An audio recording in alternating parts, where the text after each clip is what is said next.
So, welcome to Paritranaya. In this class, we will be discussing about the next topic, a very important topic from exam point of view, that is directive principles of state policy. Okay, state policy. So, the content which I have shared in the notes, that is different because that has been that is a notes prepared from Lakshmikant. Okay.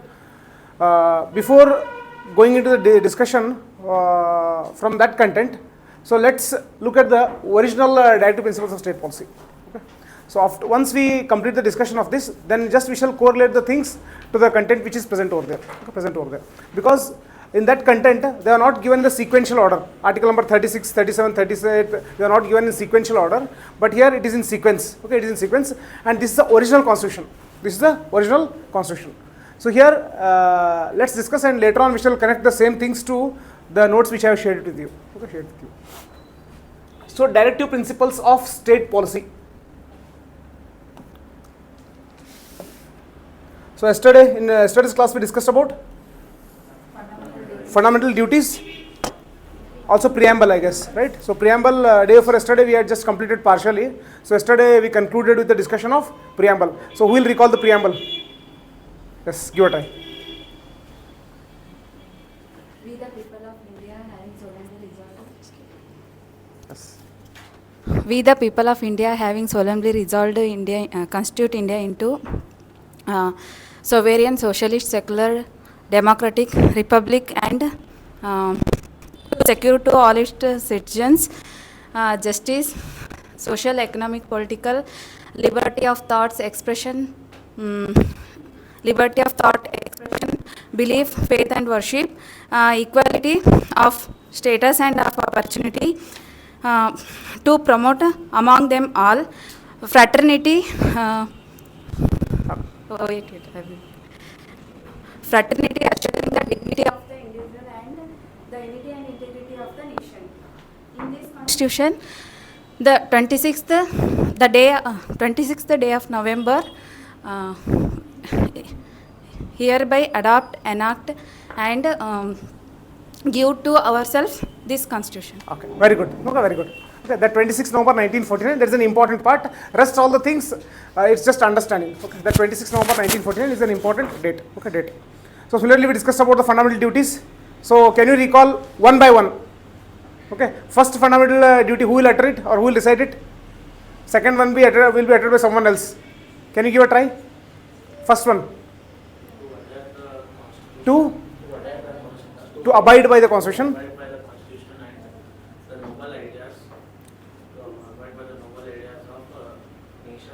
To abide by the constitution and respect its ideals and institutions, the national flag and national anthem. Second one. Yes, Shuraj. To cherish and follow the noble ideas which inspired our national struggle for freedom. Yes, third one, Amreen. Let's give a try. You can just look into it and third one. To protect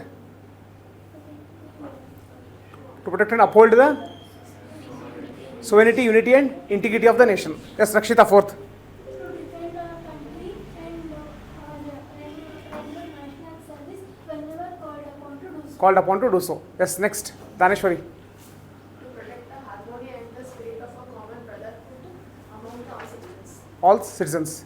Next, value and preserve the rich heritage of India's composite culture. Yes, Vishal.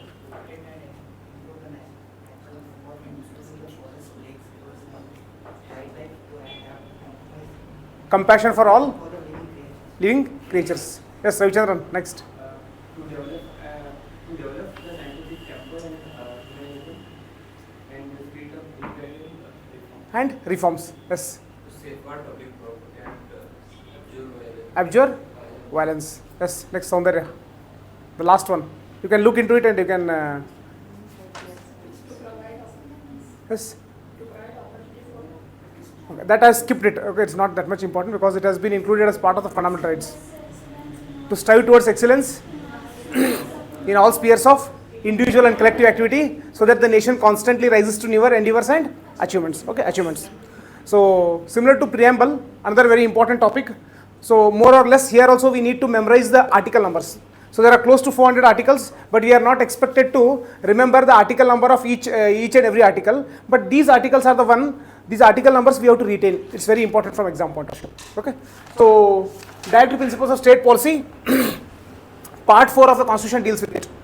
Part 4 of the constitution deals with directive principles of state policy. Article number 36 to 51 deal with directive principles of state policy. 51A deals with fundamental duties. So which part of the constitution deals with fundamental duties?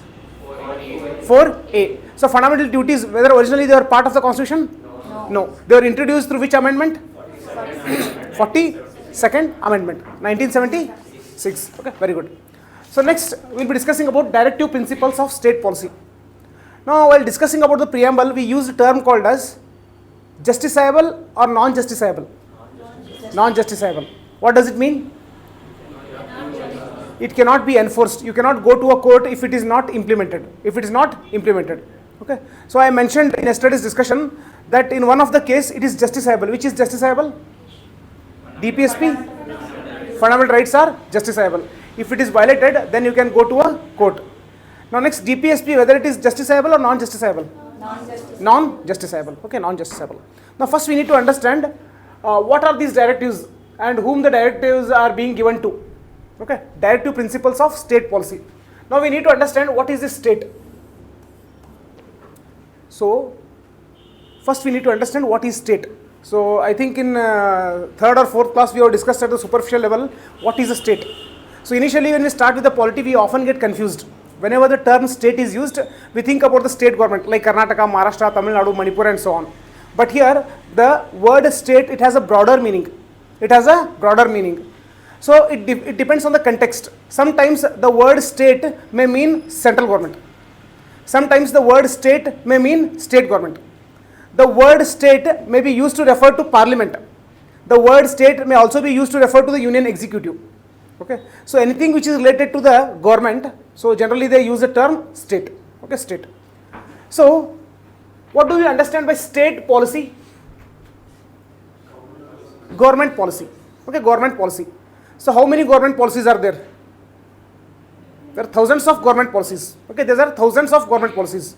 So can you quote few policies? Few of the policies. Okay, education related policy, national education policy. Next. Pension. Okay, that we call it as social security. Okay, health related policy, education policy, infrastructure policy. Okay, there are so many policies. Okay, there are so many policies. So these policies, they are in the form of either law or rules and regulations. So in some or the other form, these policies exist. Okay, these policies exist. So who is going to make the policy?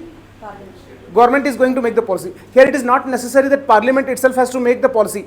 Here even executive can make the policy, because a policy does not necessarily mean it is a law.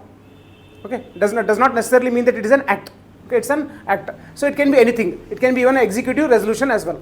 So when we say state policy, when I say state policy, are we referring to a state government policy itself? No. It can be a state government policy. It can be a central government policy. It's a law made by, it may be a law made by parliament, or it may be a law made by state legislature, or anything. Okay, anything. So when government is making such kind of policies,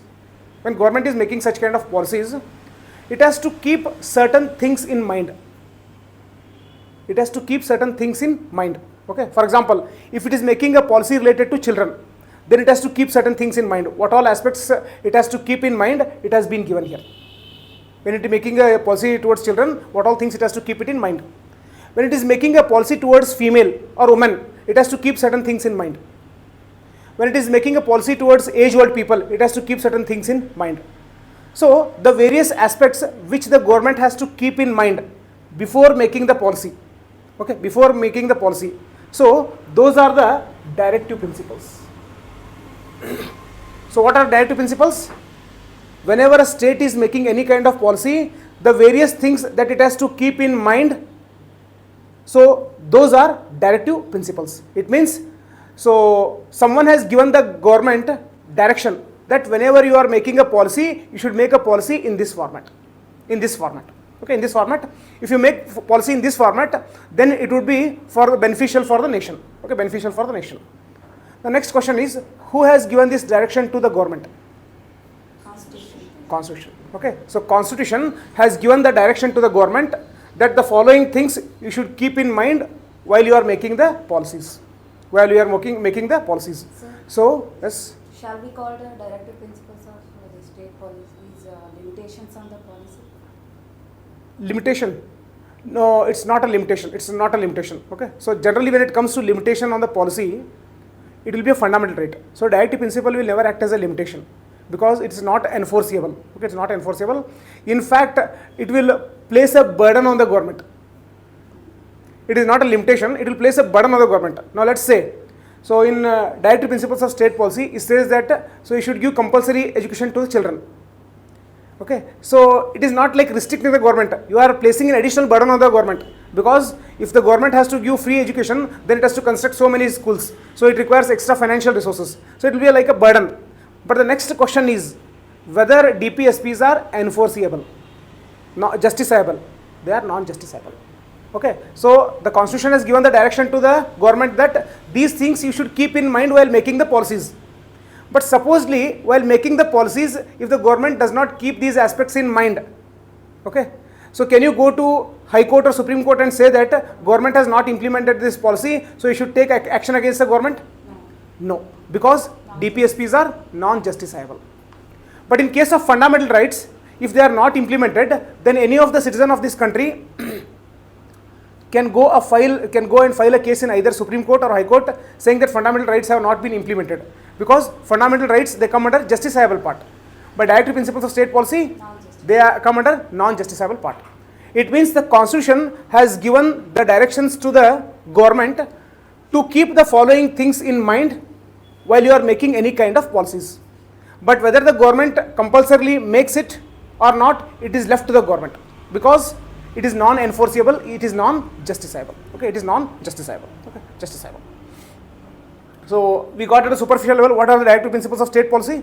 So this is the first important thing that we have to remember, okay, or we have to understand. Okay, directive principles of state policy. So who has given direction to whom? Constitution has given direction to government. Which government? Central government or state government? All the governments. It's not necessarily the central government, any government. It may be central government, it may be state government, it may be panchayat raj, it may be municipalities. In general, the all type of governments which exist in India, so Constitution has given a direction to them. Okay, Constitution has given a direction to them. So here, initial, the first article, that is article number 36. I'll also tell you which is the important point that you are supposed to focus. Rest all the things, you'll just leave it.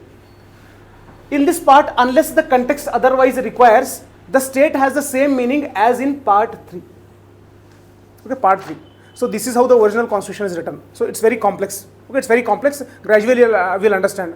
But in Lakshmikant, they have simplified it, and that simplified version is more than sufficient for our examination. Okay. But here, as it is in sequential order, so I have taken the original, the DPSP which is present in the original Constitution. So part 3, it deals with fundamental rights, which we will be discussing later on. After completion of the DPSP, we will be discussing another topic called as fundamental rights. Okay, fundamental rights. So fundamental rights topic, article number 12 to 36, they deal with fundamental rights. 35. Sorry, article number 35, not 36, article number 35. So article number 12 to 35, they deal with fundamental rights. Now, in this fundamental rights, the article number 12, it gives the definition of state. Means what do we understand by state? Whenever we say state, what does it mean? Okay, what does it mean? So when we start discussing about the fundamental rights, at that time we shall look what exactly is state. Okay, but already we have seen it's government. It may be central government, it may be state government, or it may be parliament. So all of them collectively we call it as state. Now here they say 36, the definition of state is same as that of the definition present in fundamental rights. Means here 36 and article number 12, both of them are same. Article number 12 has the definition of state. Article number 36 is pointing to article number 12. Whatever the definition of state exists in fundamental rights, the same definition holds true in directive principles of state policy as well. Okay, state policy as well. So here the state, definition of state, this is what you will retain when it comes to article number 36. Rest all the things you just skip it. Okay, article number 36 speaks about the definition of the state, but whether definition of the state is directly given here, no. They are making a reference to the definition of state present in fundamental rights. Okay, fundamental rights. Next, 37.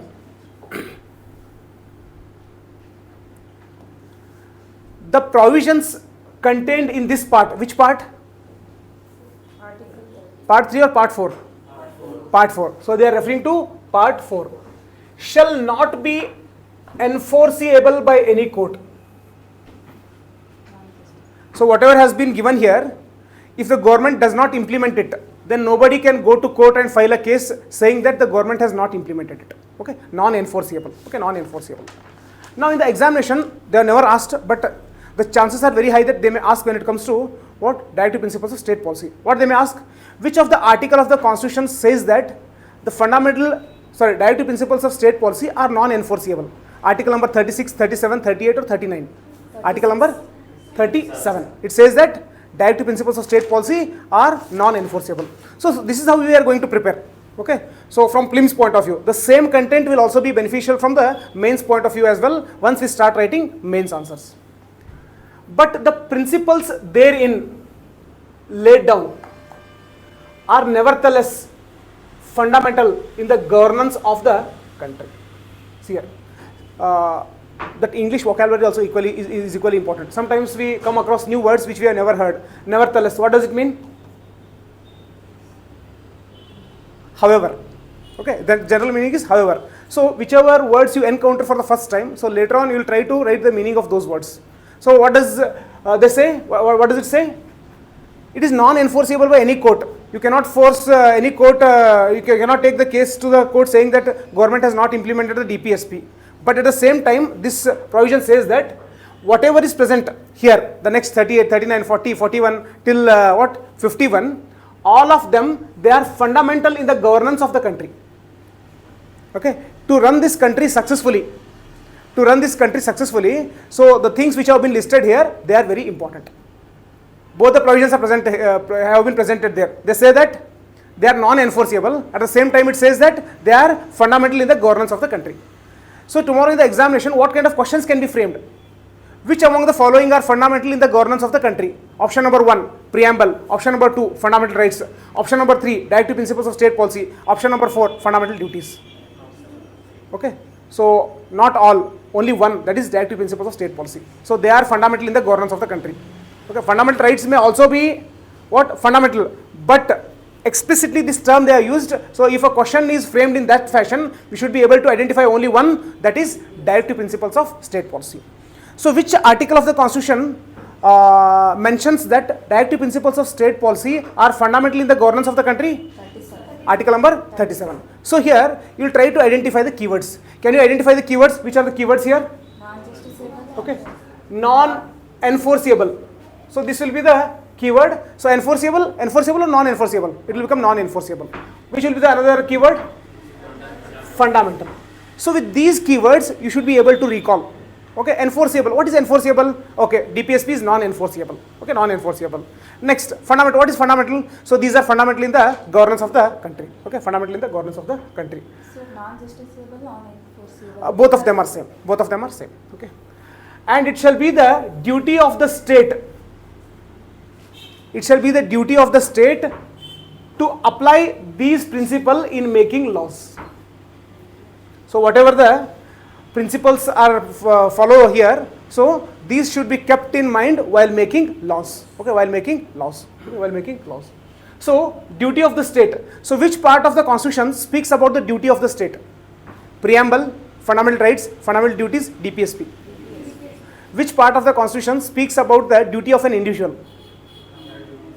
Fundamental duties. When it comes to fundamental duties, it speaks about the duties of an individual. When it comes to DPSP, it speaks about the duty of a state. So when I say state, whether I am referring to only central government, No. it may be state government, it may be parliament, it may be state legislature, it may be municipality, or it may be panchayat raj. Okay, it may be panchayat raj. Okay, panchayat raj. Okay. So see here. Here at the right hand side, you are able to say definition. So which article deals with definition? 36. Application of the principles contained in this part. Okay, this is not important. Next. 37. So we completed 37. 38. Okay, 38. The state shall strive to promote the welfare of the people. The state shall strive to promote welfare of the people by securing and protecting as effectively as it may a social order in which justice, social, economic and political shall inform all the institutions of national life. Okay, national life. So this statement, it has to be deciphered. Okay, we have to break down the statement and we have to understand. Okay, we have to understand. So institutions of national life. So we can go in any order. Ultimately, we want to understand this statement. So what are the institutions of national life? President. Okay. So for example, office of president is an institution of national life. Vice Prime minister is an institution of national life. Next. AG. Yes. Attorney General. Attorney General of India. The most important, Parliament is an institution of national life. Okay. Within Parliament, Lok Sabha, Raj Sabha. Next, Supreme Court, High Court, Attorney General of India, Comptroller and Auditor General of India. So for successful running of this country, so all these are institutions of national life. Okay. All these are institutions of national life. Okay. Again, it may be an engineering college or it may be an All India Institute of Medical Science. So all of them, they are institutions of what? National life. Whichever belongs to government. So all of them are institutions of the national life. Okay. So they fill life to the nation. So without these institutions, so the nation, we cannot make it what? Lively. Means it does not, there is no life if there are no institutions. Okay. There is no national life without these institutions. The state shall strive to promote welfare of the people. What is welfare of the people? What do we understand by welfare, by the term welfare of the people? How can you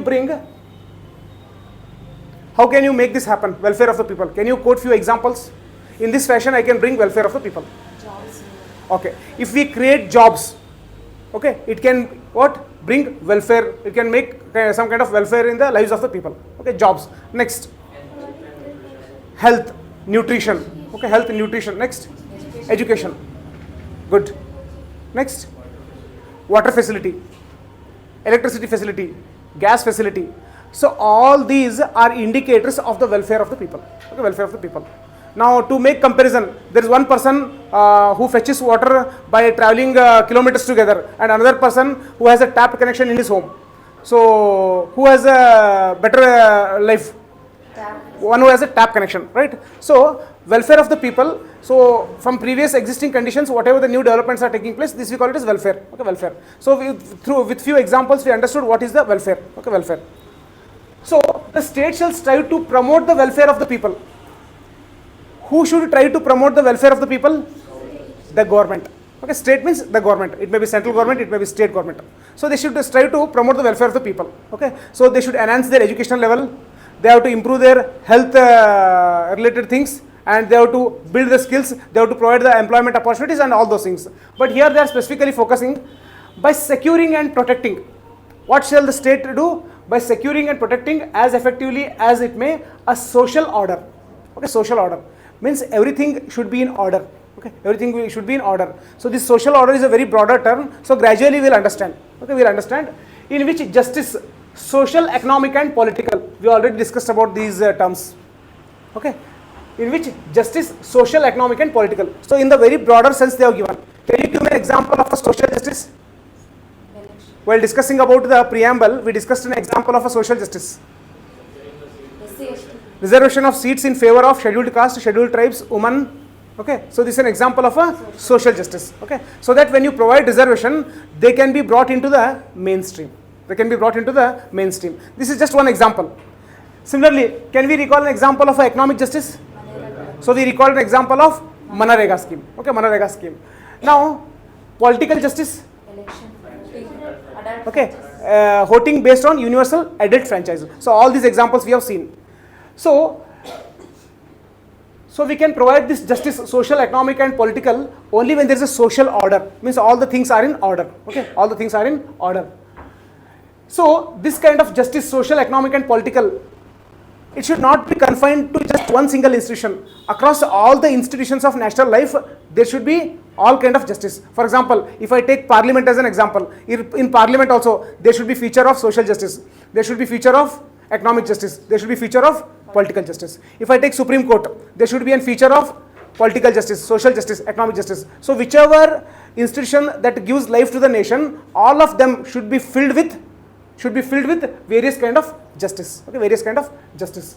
So when this justice is given, the society will be placed in a social order. Okay, it will be functioning properly. So here this statement is a very broader statement. Okay, but subsequently when we discuss, they are very specific. Okay, they are very specific. But again, from the exam point of view, we shall think. Okay, from the exam point of view, we shall think. So welfare of the people. State shall strive to promote the welfare of the people. This is indicated in which article of the Constitution? Article number 38. Okay. Justice, social, economic and political is present in which of the following? Option number 1, preamble. Option number 2, fundamental rights. Option number 3, DPSP. Option number 4, fundamental duties. Preamble. Yes. Preamble and DPSP. Preamble and DPSP both. So how they are going to frame the options? In how many of the above do we have what? The term justice, social, economic and political. Okay. In 2. In preamble as well as in DPSP. In fundamental rights, we do not have a term called as justice, social, economic and political. Okay, once we start discussing, you'll get to know about that as well. Okay, that too as well. So in preamble, what we discussed is, the preamble is a what? A picture of the overall constitution. So some of the features which have been mentioned in the preamble, now we have encountered. Justice, social, economic and political. Okay, justice, social, economic and political. Now which article of the constitution mentions about the justice, social, economic and political? Article number 38. Okay, article number 38.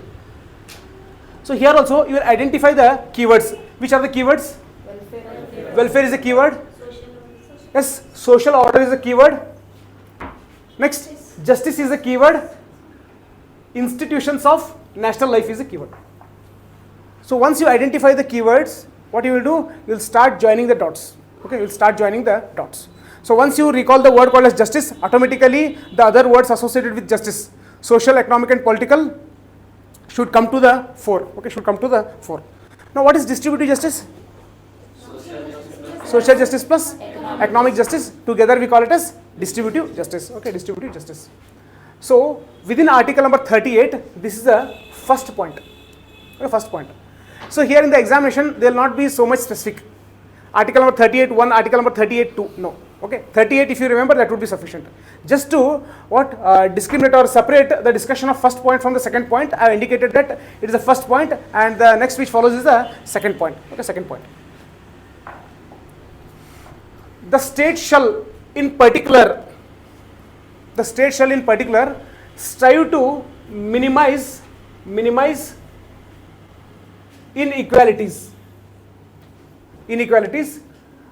in income and endeavor to eliminate inequalities in status, facilities and opportunities.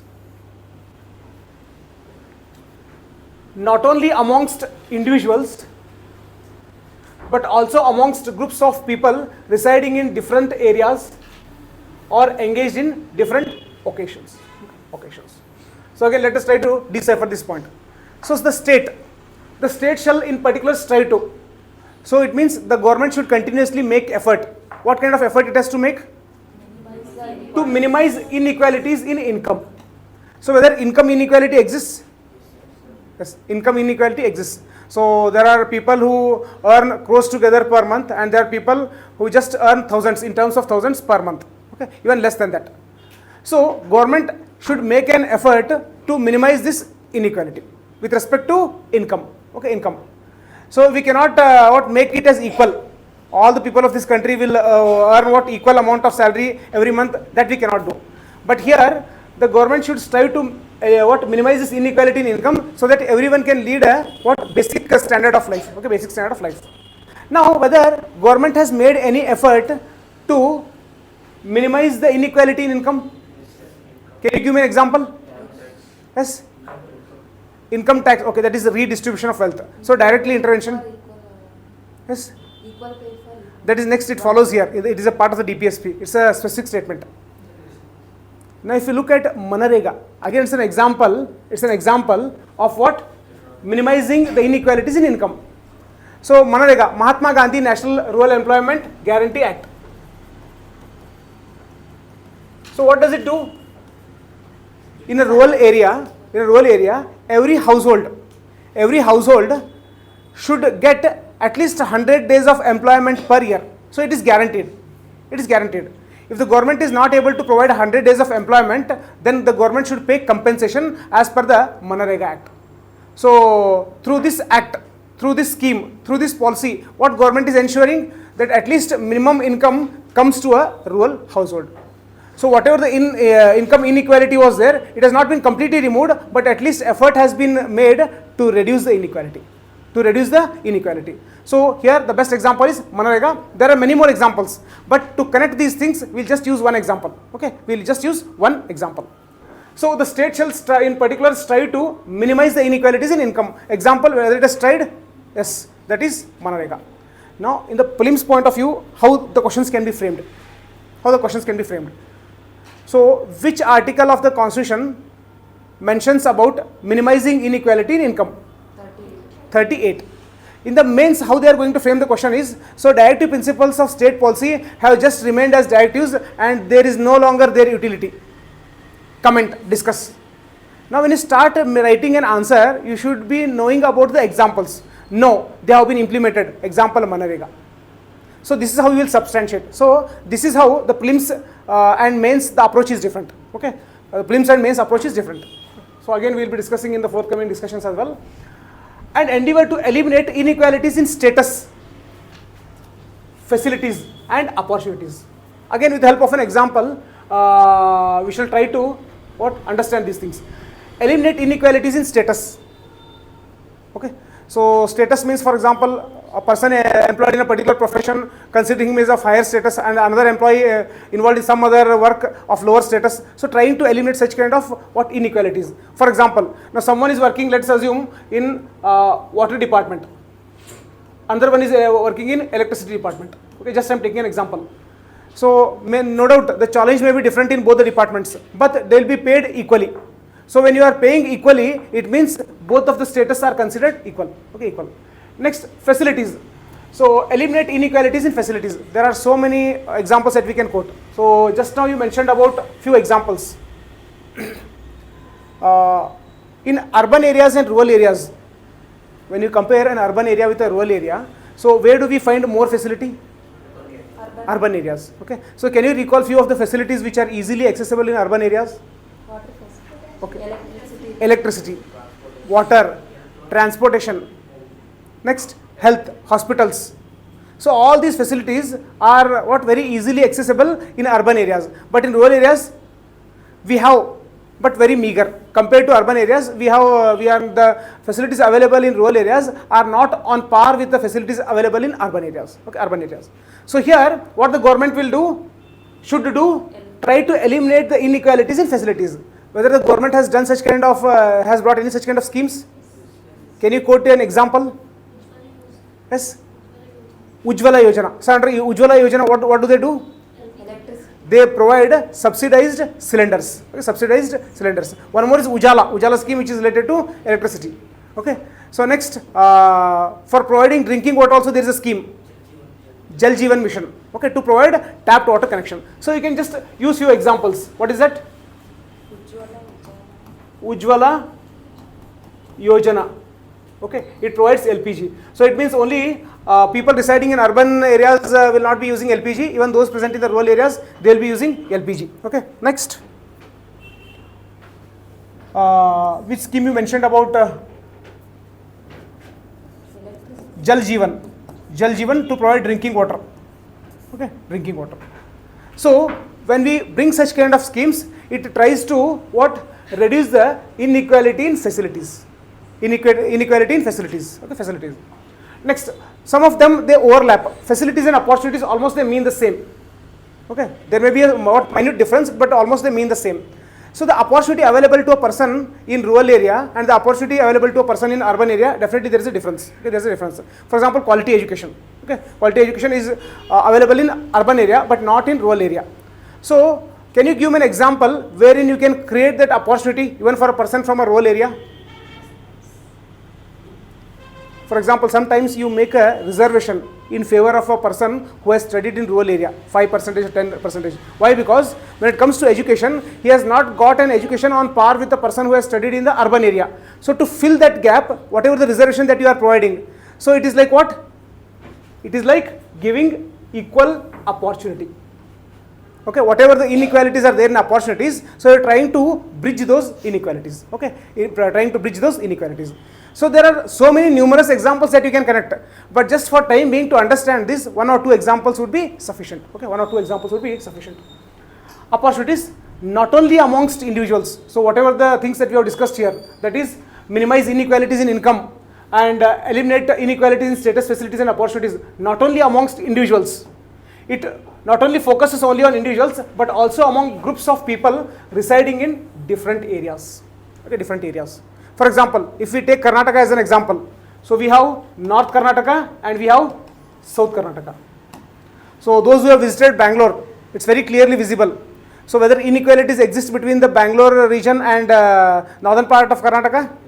Yes. Okay. There are a lot of inequalities, okay, with respect to what status, facilities as well as opportunities. Now if you want to travel from Mysore to Bangalore, for every 1 minute there is an Airavat bus. For every 1 minute there is an Airavat bus.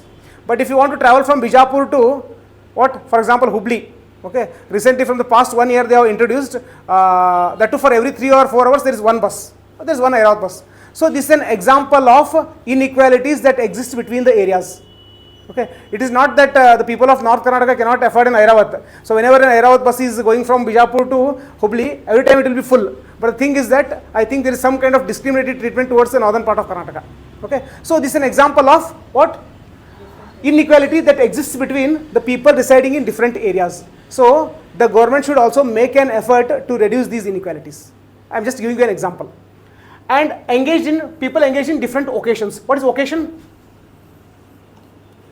Work, job. Okay, vocation means the work in which you are involved. Okay, so people who are engaged in different occasions, so there is inequality. For example, person who is working in a software company, okay, he is paid hefty packages. It is in terms of lakhs or it is in terms of crores. But who is a person who is involved in carpenter work, so in spite of his effort, he is being paid very less. So what? There is a inequality. Okay, just I am giving you theoretical examples. Practically, these differences are going to remain forever. Okay, so any kind of state effort will not be able to reduce these inequalities and bring it to zero, but just theoretically I am taking an example. Okay, taking an example. So what the government should strive, it also should strive to minimize the inequalities between the people engaged in different occasions. Okay, different occasions. So whether government has made any kind of effort? Yes, it has made. So at the superficial level, now for example, micro, small and medium enterprises. And if someone wants to start a new industry which is not that much profitable, okay, it is not that much profitable, but it has the employment generation capacity. At that time, government will give loans called as mudra loans at a subsidized rate. Okay, subsidized rate. So the intention of giving these loans is what? To bridge that inequality. To bridge that inequality. So with some kind of examples, if we are able to connect these points, that would be more than sufficient. Okay, it would be more than sufficient. So what are the keywords? Can you identify the keywords once again? Minimize inequalities. Next, eliminate inequality. So minimize inequality with respect to income. Eliminate inequality with respect to status, facilities and opportunities. Next, individuals. This is a keyword. Okay. Different areas is a keyword. Different occasions is a keyword. So in this fashion, when you make a list of keywords, later on when you try to connect these keywords, so that indicates you have got a clear grip over the directive principles of state policy. Okay, directive principles of state policy. So which article of the Constitution deals with the definition of state? 36. Definition of state. So whether direct definition of state is present? No. It is making a reference to what? Article number 12. So which is present in part 3 of the Constitution. Okay, part 3 of the Constitution.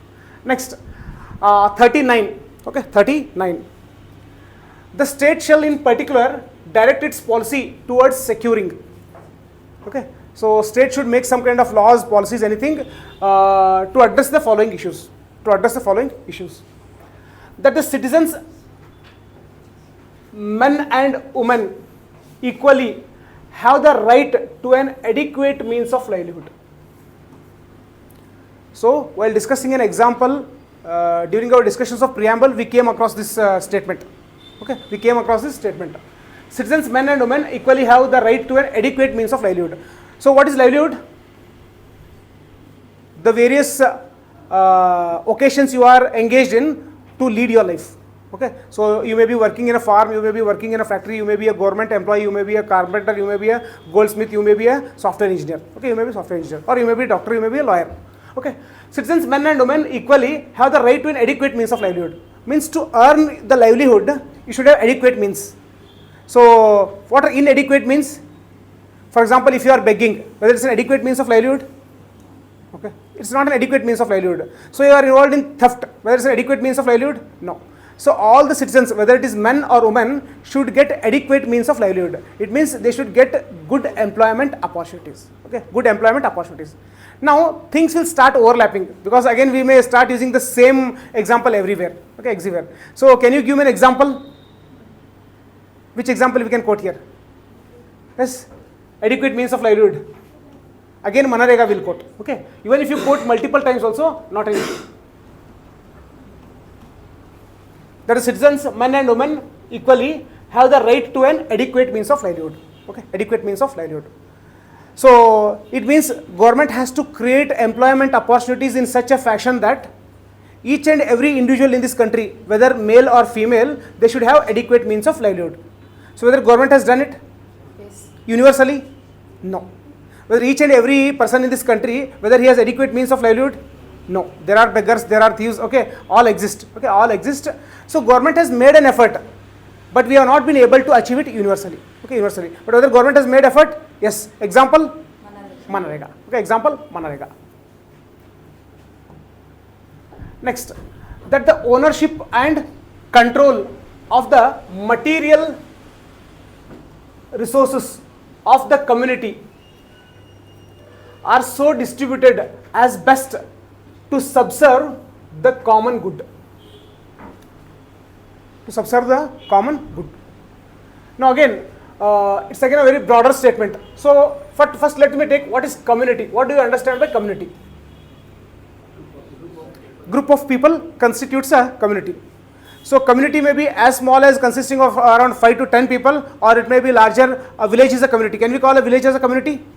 Yes. A taluk as a community, district as a community, state as a community, nation as a community. Okay. So it's a very broader term. So let us take, or let us confine our discussion to a community pertaining to village. So let us consider village as a community. Okay, village as a community. So in village we have many material resources. So can you give me an example of a material resource, tangible resource, anything which can be touched, which can be seen, or which is useful for the villagers? Rivers. Yes, rivers. Okay. So few of you have mentioned rivers. Okay. Wells. Next, lakes. Okay. Good. Okay. So all of these are few examples of material resources. Okay, material resources. So these are common resources. These are not owned by individual, any one person. They belong to the entire village. They belong to the entire village or entire community. Okay, entire community. Now let us assume there is some head of the village. So if everything is under his control, let us assume the lake which belongs to that community, the particular village, is under the control of a village headman. Okay, we call him a sarpanch. So what he may do is, okay, he will say that the entire water of the river will be used by me. After that, whatever surplus is remaining, I will leave it to the other people of this village. I will use it for my drinking purpose, for my domestic purpose. I will use the water of the river for irrigation purpose, for his own benefit. But the lake belongs to the entire village. Okay. So this case may happen when the post of that sarpanch is hereditary. Okay, hereditary. So his father was a sarpanch, again his son will become a sarpanch. So they will start wielding the authority. They will start wielding the authority, and the resources of the village will be misused for their own benefit. For their own benefit. So such a problem should not happen. That is what the DPSP says. The DPSP says that that the ownership and control of the material resource, I'll take lake as an example. So the ownership and control of the lake of the village should be so distributed as to best subserve the common good. Means it should be under the control of such authority, it should be under the ownership of such authority with the help of which it causes a common good to all the villagers. Okay, all the villagers. So for that what we can do? We can create a what? Panchayat, when all the members are elected. So let's say for 5 years, if they are not doing their work properly, after 5 years what we'll do? We'll remove them, and in the next election we'll bring new sarpanch or new team. So now this ensures that the ownership and control of the material resources are distributed in such a way that everyone's welfare is ensured. Okay, welfare is ensured. So this is the point. Okay, this is the point. So it applies to every other resource. I have taken what? Just lake as an example. You can take village road. Okay, village road. Next, there are so many resources which are available in the village. So for every material resources, the ownership and control should be so distributed as to best subserve the common good. We took community as a village. Okay, village. Now we'll take again a broader perspective from the national perspective. Now all of us, we establish communication over the internet. Okay, over the internet. So we use the internet for WhatsApp, we use for what? Instagram, Facebook and so on, and we use it for Gmail and for watching music, movies and all. So for so many different purposes we use. But behind all this communication, which is the basic physical entity which helps us or facilitates the communication? Beyond it, when it comes to physical things like waves. Which waves facilitate the communication? Radio waves. So in the electromagnetic spectrum, okay, gamma rays, X-rays, ultraviolet, infrared, microwaves, radio waves. So radio waves is the one which facilitates the communication. Now this radio waves is under control of whom? Central government. If supposedly, let us assume Airtel or any other private company had discovered these radio waves. Suppose let's assume that they have discovered the radio waves, and if they confined the usage only for their company, then what happens? Their intention would be to make profit, okay, not to serve the society. But now what happens? The radio waves are under the control of the government. What the government will do? They will auction these radio waves to different companies. It may be BSNL, or it may be Airtel, or it may be airlines. So that after auctioning, whatever the profit comes, so that will be distributed among the people of this country through various means, by building infrastructure, or by building health related facilities, or by building schools and colleges. Okay, schools and colleges. So here this radio waves is there, right? It's also a material resource. Okay, even though we cannot see it, but it's a material resource. Okay, it is community. Which is the community? India is the community. So who is going to control it? Someone is going to control it in a fashion that it subserves a common good. Which is that? So we have an entity called as TRAI, Telecom Regulatory Authority of India. Okay, I am just giving you examples. So this one single statement, it has a very broader perspective. We took an example of a community as a village. We took the example of a community as a country. Okay, entire nation. Okay, entire nation. Now next, in the examination, if they ask whether DPSPs have been implemented or just they have merely remained in the constitution, they have been implemented. You can quote any of the examples, okay, just to substantiate your answer. Okay, to substantiate your answer. Next, that the operation of the economic system does not result in the concentration of wealth and means of production to the common detriment. So we need to again decipher. What do we understand by common detriment? So here in this country, whether one single person or one single family should prosper, or all of us we should prosper together. Okay. So when we say the lifestyle should improve, so everyone should get the tapped water connection, everyone should get the electricity connection. So when this happens, so this will be the welfare of the all. Okay, welfare of the all. But sometimes an opposite to the welfare is detriment. Okay, the opposite to welfare is detriment. So there are some factors which may act as a detriment for the welfare of all the common people of this country. Common detriment means, so a threat to the welfare of all of us. A threat to the welfare of all of us. So with the help of an example, we can just connect it. Now, concentration of wealth. What is concentration of wealth?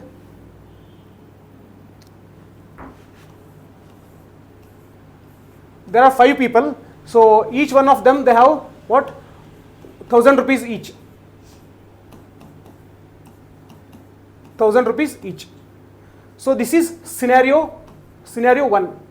Scenario 2, there are 5 people, so one single person has what?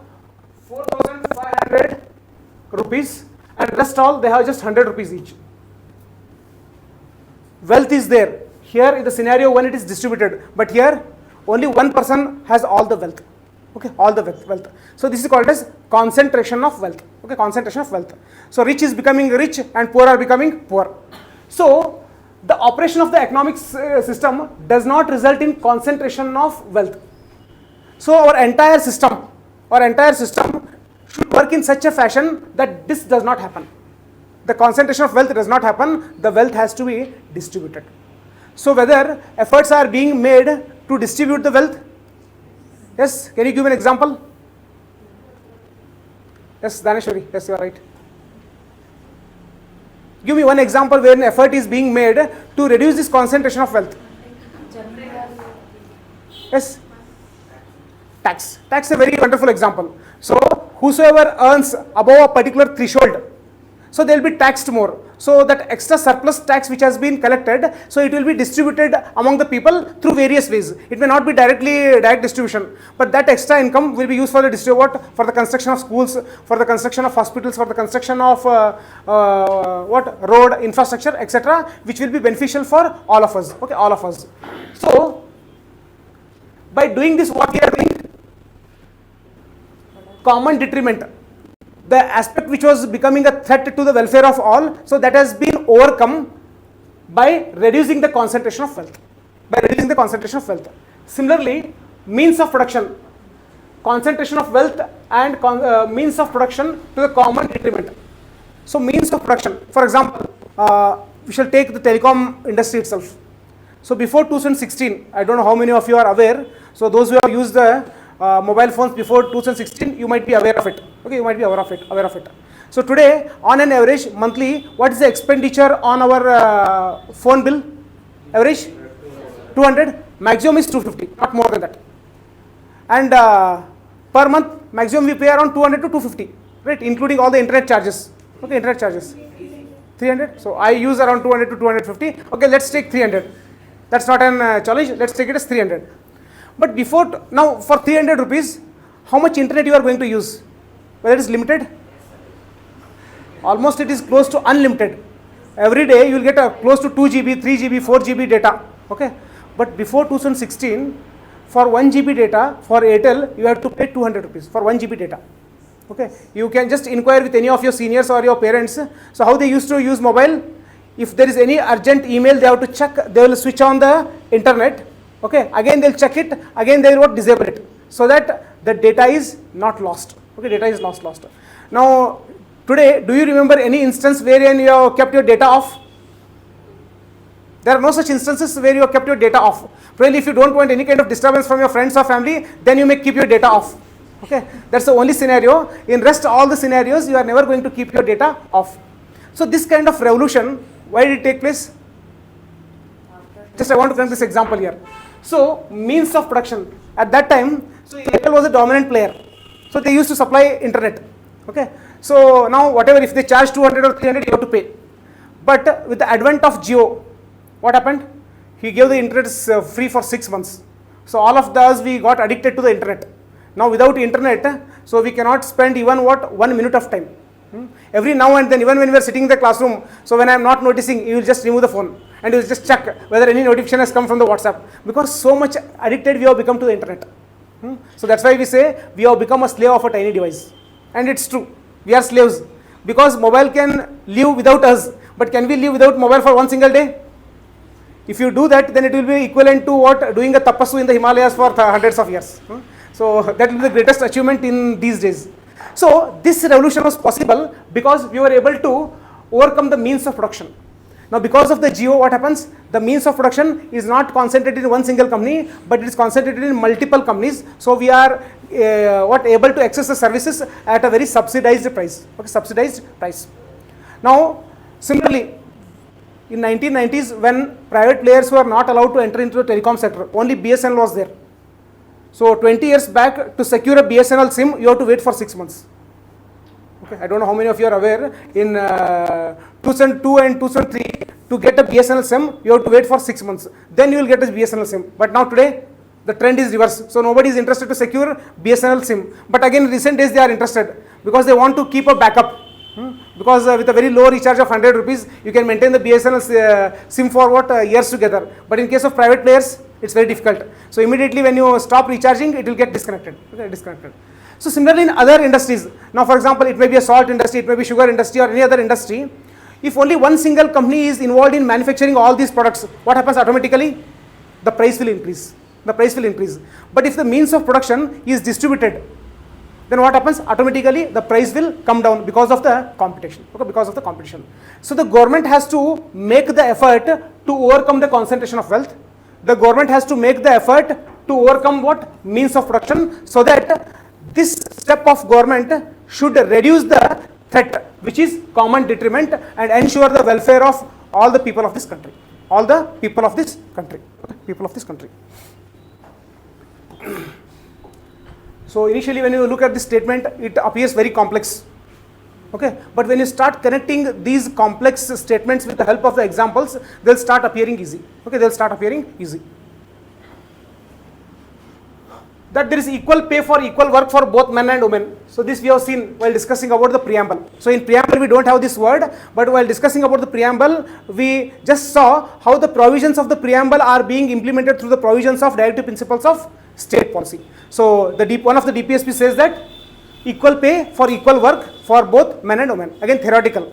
So practically you cannot ensure the equal pay for equal work for both men and women in all the sectors. But in organized sectors, whether it is government or private, in case of organized sectors we have equal pay. But in case of unorganized sector, as yesterday I took the example of agriculture. So there is a difference between the wages that is being paid to male and female workers. Okay, female workers. But DPSP, it says that there should be equal pay. So whether it has been implemented?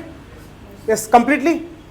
Not. To some extent it has been implemented, if not completely. Okay, if not completely.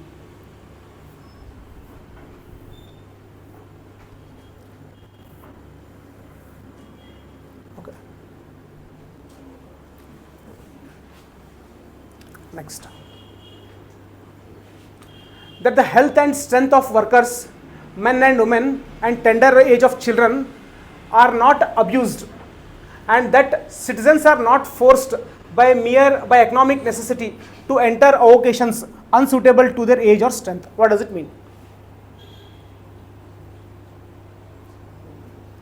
Health and strength of workers, okay, are not abused, and the citizens are not forced by economic necessity to enter avocations unsuited to their age or strength. Okay. What are avocations? Avocations means the work or the job which you are working on. Okay, avocation. So, for example, let us assume you are involved in mining industry. You are working in a mining company. Okay, mining company. Okay, mining company. So in mining company, let's assume there are different types of works. So one will be a supervisor, another one will be carrying the, let us assume coal mining company. He has to carry the coal on his head from one place to another place. So there are different roles being played by different people. Now there is a person who does not have the physical strength. So he is fit to work as a supervisor, but he does not have the capacity, he does not have the energy to carry the coal, sorry.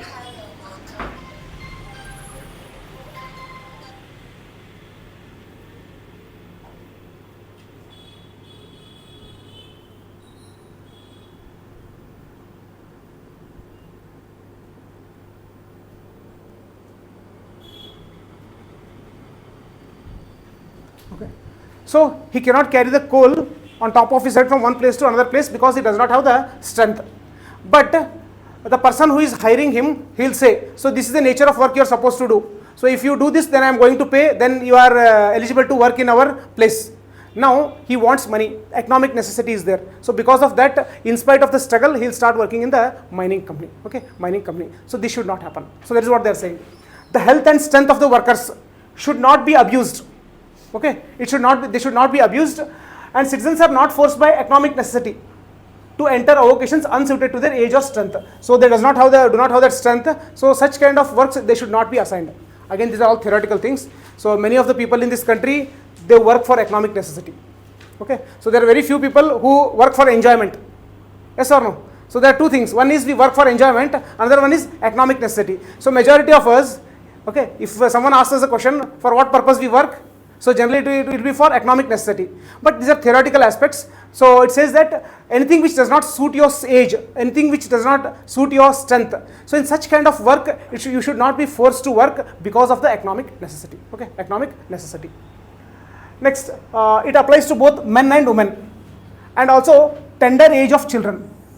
Okay, so tender age of children. So children who are less than 14 years or 16 years, so who does not have the capacity to make a judgment as to what is right and what is wrong, and they do not have the capacity to make a decision whether it is I am capable to do it or not. So such children, they should not be forced, they should not be abused to work in any of the things which does not suit their age or their strength. Okay, their strength.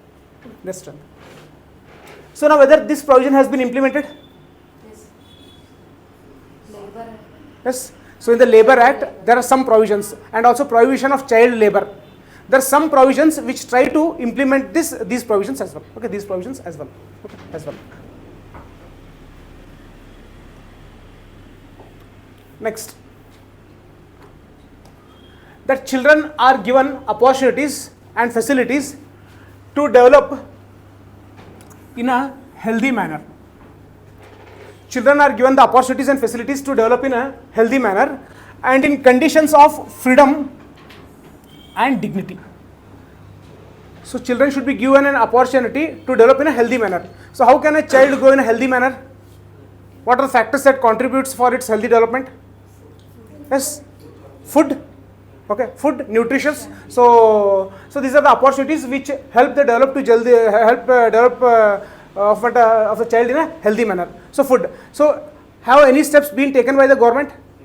Example, midday meal scheme. Okay, midday meal scheme. Next, Anganwadi. Okay, Anganwadi. So in English we call it as ICDS, Integrated Child Development Services. Okay, whatever Anganwadi scheme is there, right? So it is called as ICDS. So can you give me another example which focuses on not focus only on the nutrition? Yes, vaccines. For example, polio vaccine. There are many more vaccines.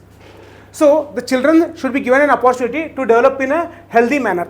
Okay, healthy manner. So vaccination is an example, midday meal scheme is an example, and ICDS is an example wherein the government have created the opportunity for the healthy development of the children. Okay, healthy development of the children. And integrated child development services. Integrated child development services. Next, and in conditions of freedom and dignity. Okay, only just you are providing food to the child, only if you are providing vaccines to the children, you cannot treat children like animals. So they have to be given an opportunity to develop in a environment of freedom and dignity. Okay, freedom and dignity. So there are some orphanage centers and all wherein with dignity, okay, they will be brought up. So you need not focus much on these points. Okay, these points. And the childhood and youth are protected against exploitation and against moral and material abandonment. Okay, so childhood exploitation. There are very high chances that children may be exploited. Okay, exploited. So they'll be facing some kind of problem, or they do not have the capacity to think. So by using such kind of situations, there are chances that a child may be exploited. Okay, child may be exploited. For example, some child has committed a mistake. Someone has saw it. So what he will do? See, whatever the mistake you have committed, I have seen it. Now if you are not going to do as per my direction, then I am going to reveal the mistake which you have committed to the entire society, to your family members. Now what the child will do? He will, because of that frightening, he will start working as per the directions of the person. Now this is an example of exploitation. So this happens in childhood days. Okay. Similarly, youth against exploitation, moral and material abandonment. So many times youth, so they do not have the capacity to make the judgment, especially in the teenagers. So there are very high chances that we get influenced very easily. It may be political ideologies, or it may be, for example, terrorism related ideologies. Okay, so because at the tender age, some ideas which are injected in the brain, so very easily they get ingrained in the brain. Okay, so in that fashion the youth will be exploited. If you look at the terrorist ideologies, what they will do, the people who have crossed 30 or 40, they will not become terrorists, because already their brain is rigid enough to it does not accept any new information. But those who are in their teenagers, there are very high chances, whatever the story you narrate to them, so easily they will accept that story as truth. And this is how the ideological indoctrination will happen in youth. Okay, so from such kind of things, children as well as youth should be protected. And also material and moral abandonment. So what is right and what is wrong, so these things should be taught to both children as well as youth. Now majority of the youths who are involved in abusing, for it may be alcohol, it may be smoking, or it may be cocaine, brown sugar, ganja, so all these things. So they should not be exposed to such kind of things. There should be someone to guide them and say that this is wrong. You should not involve in such kind of practices, because in the long term it is going to have a negative impact on your health. It is going to have a negative impact on your family. It is going to have a negative impact on the entire society. Okay, entire society. So that the children are given opportunities to develop in a healthy manner and in an environment of dignity and freedom. And also childhood and youth are protected against moral and material abandonment. So when I say moral and material abandonment, what you will see, I took the example of cigarette, right? So those things you can connect. Okay, they should not get exposed to such kind of things. There should be someone to guide them. There should be someone to guide them. Okay, guide them. So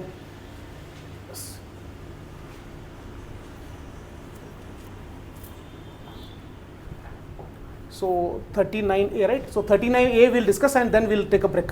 Okay, hardly around 5 minutes. 39 and 40, very easy. So the state shall secure that the operation of the legal system promotes justice on the basis of equal opportunity, and shall in particular provide free legal aid by suitable legislation or schemes or in any other way to ensure that opportunities for securing justice are not denied to any citizen for reason of economic necessity or disabilities. Okay, so this entire statement is not important. Okay, what is important here is equal justice and free legal aid. Equal justice and free legal aid. So you will not try to memorize any of the words which are present over here. You will just connect one thing: equal justice and free legal aid. Okay, free legal aid. So justice, what is justice? So where will we get justice generally? In courts. Either it may be taluk court, it may be district court, it may be high court, or it may be Supreme Court. Okay, it may be Supreme Court. Now there are chances that you may be denied justice because you cannot access the courts. Because when you want to approach a high court, when you want to approach a district court, or when you want to approach a Supreme Court, you require a lawyer. So lawyer who represents you. But if you do not have the economic capacity to pay the fees of the lawyer, then what happens? There is no representative of yours in the lawyer. So there are very high chances that justice may be denied for you. Justice may be denied for you. So in that case, whether poor people should not get justice, they should also get justice. So government should provide a facility wherein it will provide free legal aid. It means on behalf of the poor people, government is going to appoint some kind of lawyers. So just I am making a simple statement, but next when we start discussing about the subordinate courts kind of concept, there we come across a legal entity called as Lok Adalat. There are many other aspects. Nalsa. So there we'll see that to represent the people who cannot afford a lawyer, so government will create a facility of lawyers, so those lawyers will represent these people in the courts. So this much information will be sufficient. Okay, so equal justice, to provide equal justice, there is a provision of free legal aid. Okay, free legal aid. Which article deals with it? 39A. 39A. Okay, 39A. See here, whenever we come across A, it means it was originally not part of the constitution. It was originally not part of the constitution. Later on it was added. Okay, it was added. So later on we shall see through which amendment that particular provision was added. Okay, that we'll see later on. Okay, later on. But for time being we understood that equal justice and free legal aid is dealt by article number 39A. Okay, A. Next, whether article number 39 has been implemented to some extent? Yes, it has been implemented. An example is a Lok Adalat. An example is a Lok Adalat. The state shall take steps to organize village panchayats and endow them with such powers and authority as may be necessary to enable them to function as units of self-government. Completely not important. You will just say organization of village panchayats. Which article of the constitution deals with village panchayats? Article number 40. Okay, 40. So in the forthcoming classes, when we start discussing about the chapter called as Panchayat Raj system, we'll get a complete picture. Okay, we'll get a complete picture. So here at the superficial level, we shall retain the information that article number 40 deals with village panchayats. Okay. So how many articles we have discussed till now? 5 articles, 36, 37, 38, 39, 40. So 36 speaks about definition of state. 37 only key points. Non-enforceable. Fundamentally the governance of the country. Next, duty of the state. Next, 38. Welfare of the people. Social order. Justice, social, economic and political. Institutions of national life. Next, there is one more part to it. Minimize inequalities in what? Income. Next, eliminate inequalities in status, facilities and opportunities. Only among individuals? Among group of people residing in different areas and engaged in different occasions. Okay, occasions. Next, Article 39. 39. Okay, adequate means of, that adequate means of livelihood is a keyword. Next, material resources best subserve the common good. Next, okay, does not lead to common detriment. Next, equal pay for equal work for both men and women. Next, no, children should be given opportunity to develop in healthy manner. Okay, next, 39A, equal justice and free legal aid. Article number 40, organization of village panchayats. Okay, so in both the orders you should be able to recall. If I say article number 37, you should be able to recall the provision. If I tell you the provision, you should be able to recall the article number. So in this fashion we are supposed to prepare about the directive principles of state policy. Okay, state policy. So we shall take a break and after that we shall continue with the next provision. Okay, we shall continue with the next provision. So if you have any kind of doubts with respect to the provisions that we have discussed till now, you can raise the doubt. Otherwise we shall continue after the break. No doubts? Okay, so we shall break. So we discussed about article number 40.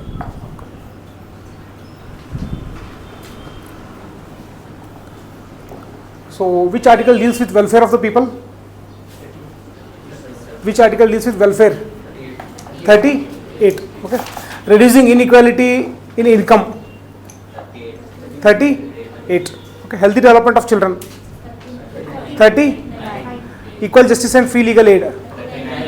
39A. Village panchayats. 40. Okay.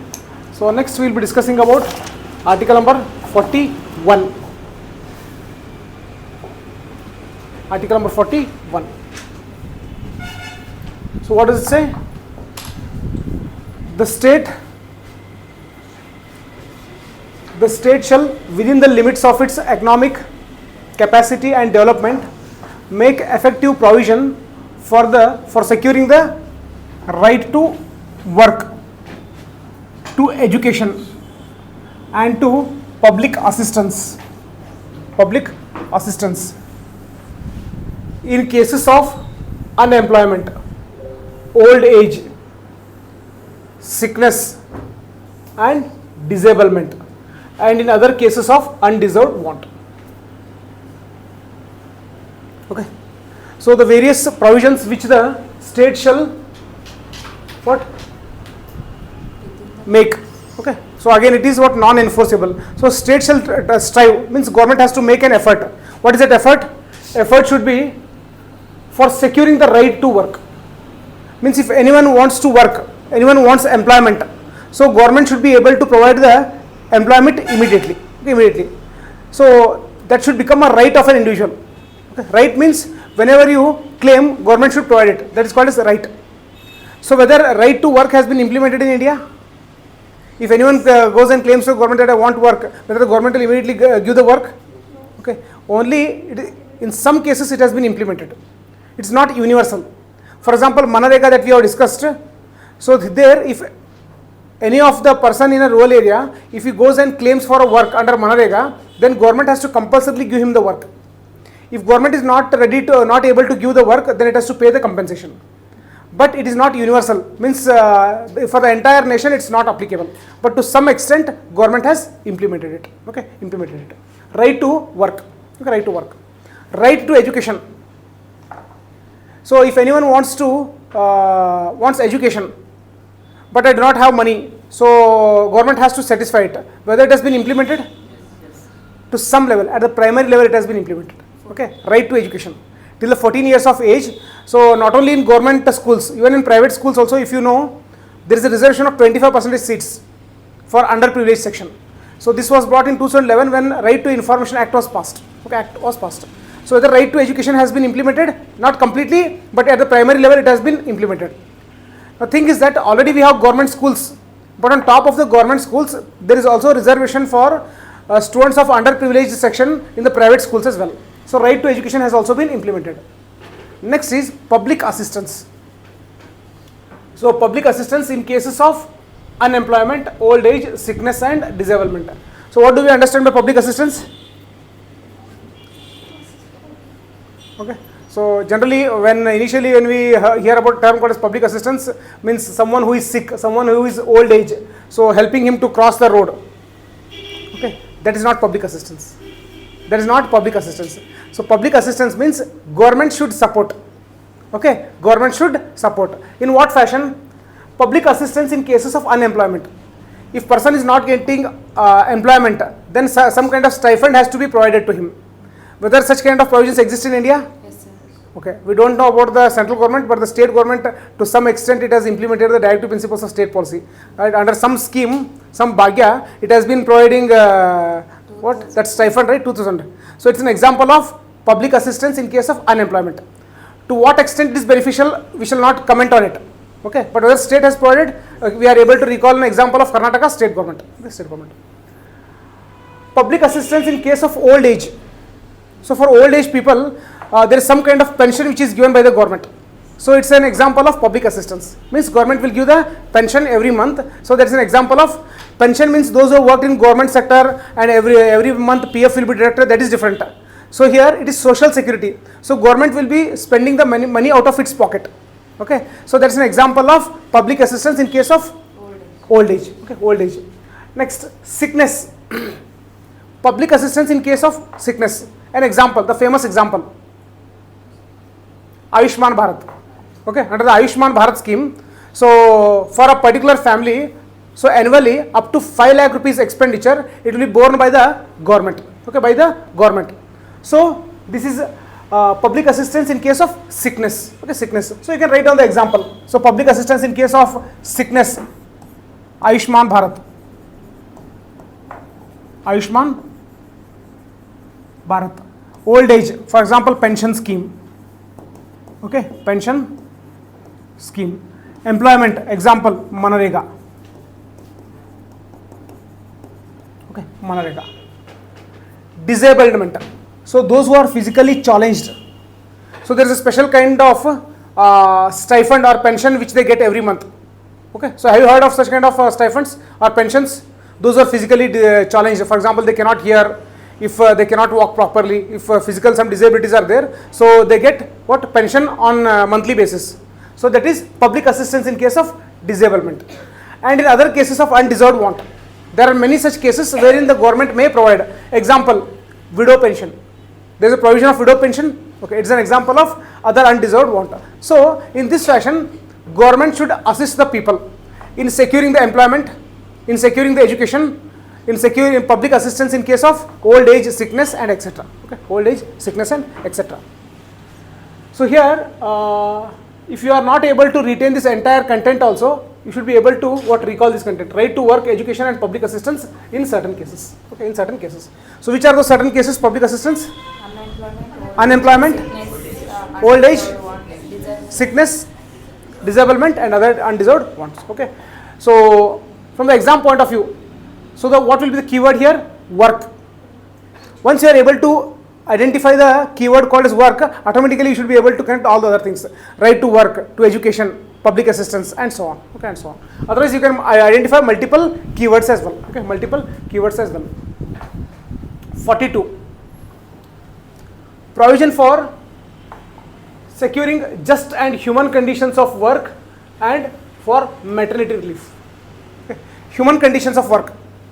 So when you are working in any institution or any organization, so the atmosphere should be conducive humanly atmosphere. Okay. For example, if we take the municipality workers who are involved in the cleaning of drainage system, okay, drainage system.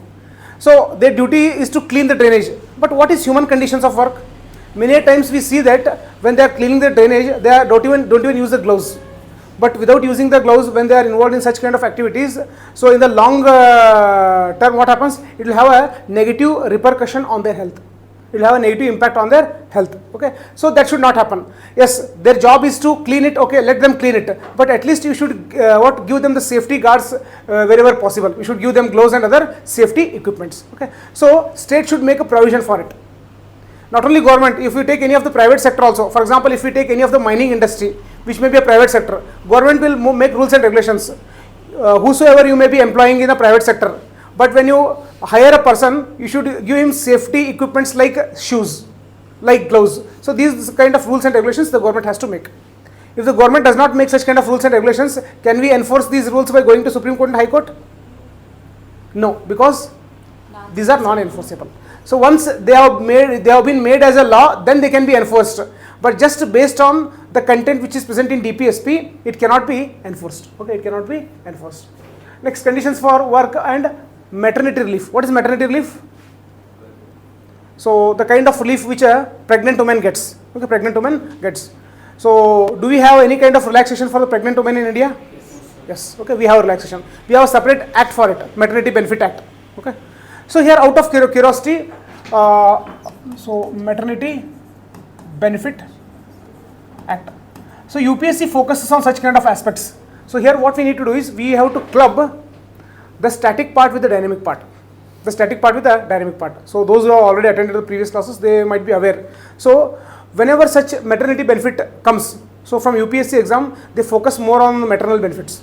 So if a pregnant woman wants to secure a leave, what is the maximum period of leave that she is eligible? He or she is eligible. Okay, it is 6 months. Okay, it is 26 weeks. Okay, it's 26 weeks. Technically, it is 26 weeks. So 26 weeks for how many children? 1, 2, 3, or a number of children? 2 children. Okay, maximum 2 children. After 2 children, for the third child, 3 months. yes, 3 months. for the third child, she is eligible for 3 months because in 2017 there was an amendment. So wherein previously there was only 3 months leave. Okay, now it has been enhanced to 6.5 weeks. Okay, 6.5 weeks. Then the government brought the amendment saying that for the first 2 children, a woman will be entitled for 6.5 weeks of leave. Okay, 6.5 weeks of leave.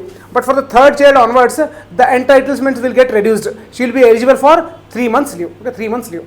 Now again, in this fashion, UPSC also has asked questions also in the previous year. For example, the leave can be sanctioned only after the delivery, or before delivery also she can take leave. Before delivery. For how many days? Whether 1 month, 2 months, 3 months. 9 months. Okay, it's 8 weeks. Okay, it's 8 weeks. So these are the various perspectives that we are supposed to focus on. Okay, so women, children, so they play a very important role from UPSC exam point of view. So whenever we encounter any of the terms related to women, so we should be very much curious enough to explore for more information. Okay, for more information.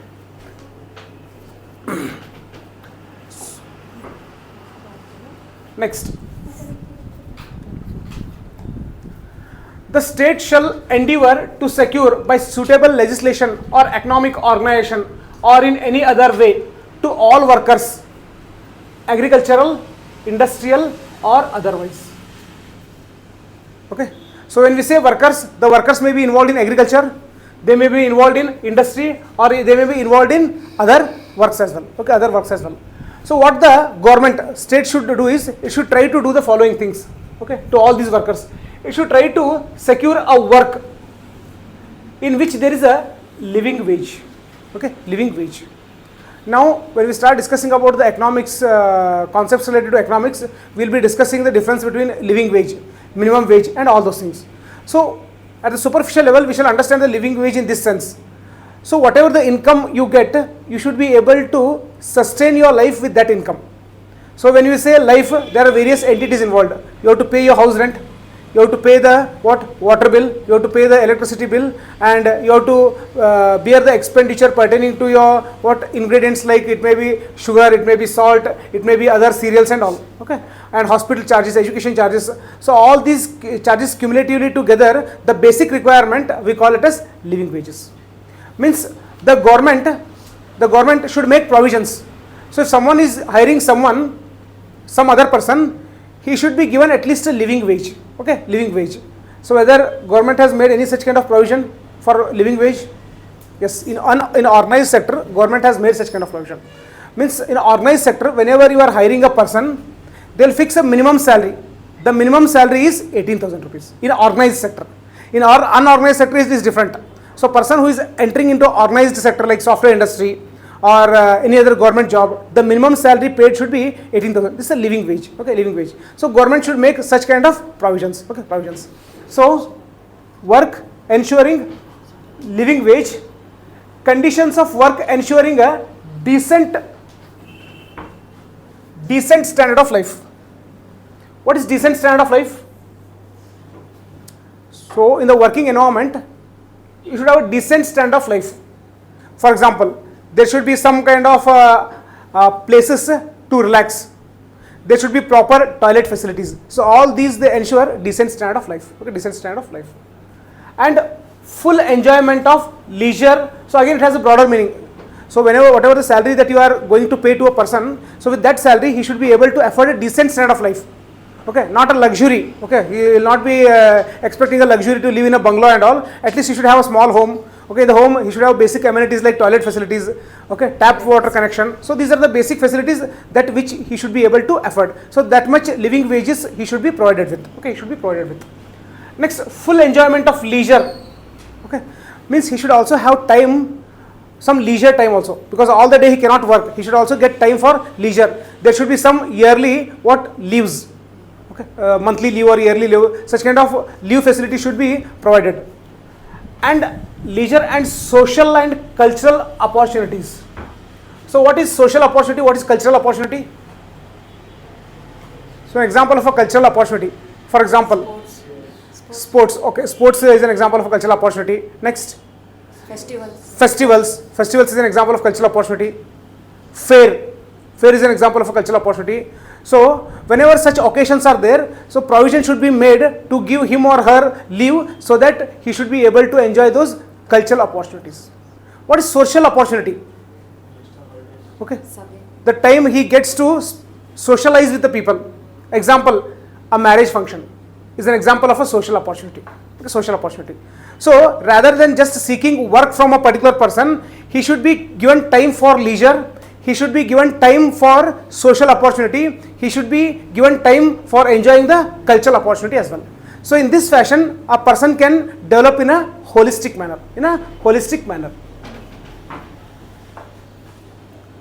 And shall endeavor to promote cottage industries on individual or cooperative basis in rural areas. Okay. So you remember this extra point.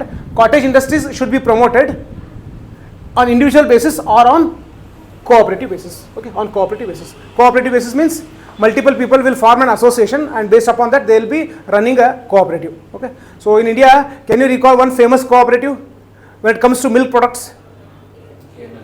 KMF. Okay. The entity which is famous than KMF. Amul. Okay. What is Amul? What is full form of Amul?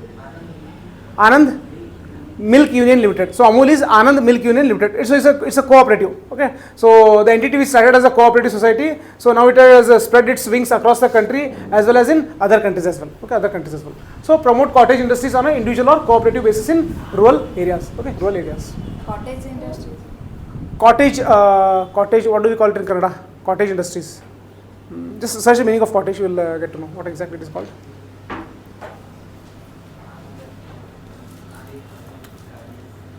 Yes, something which is associated with textile, khadi.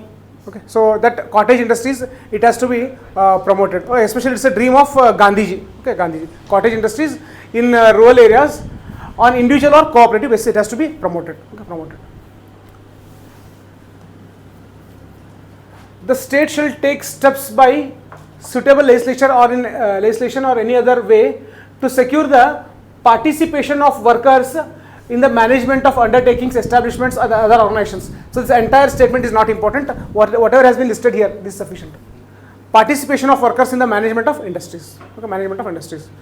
So in industry, if all the decision making is done by the top representatives, there should be someone who should uphold the interests of the people who are working over there, because the ground grassroots level problems which the workers are facing, so that should also have a representation in the decision making of the management committee.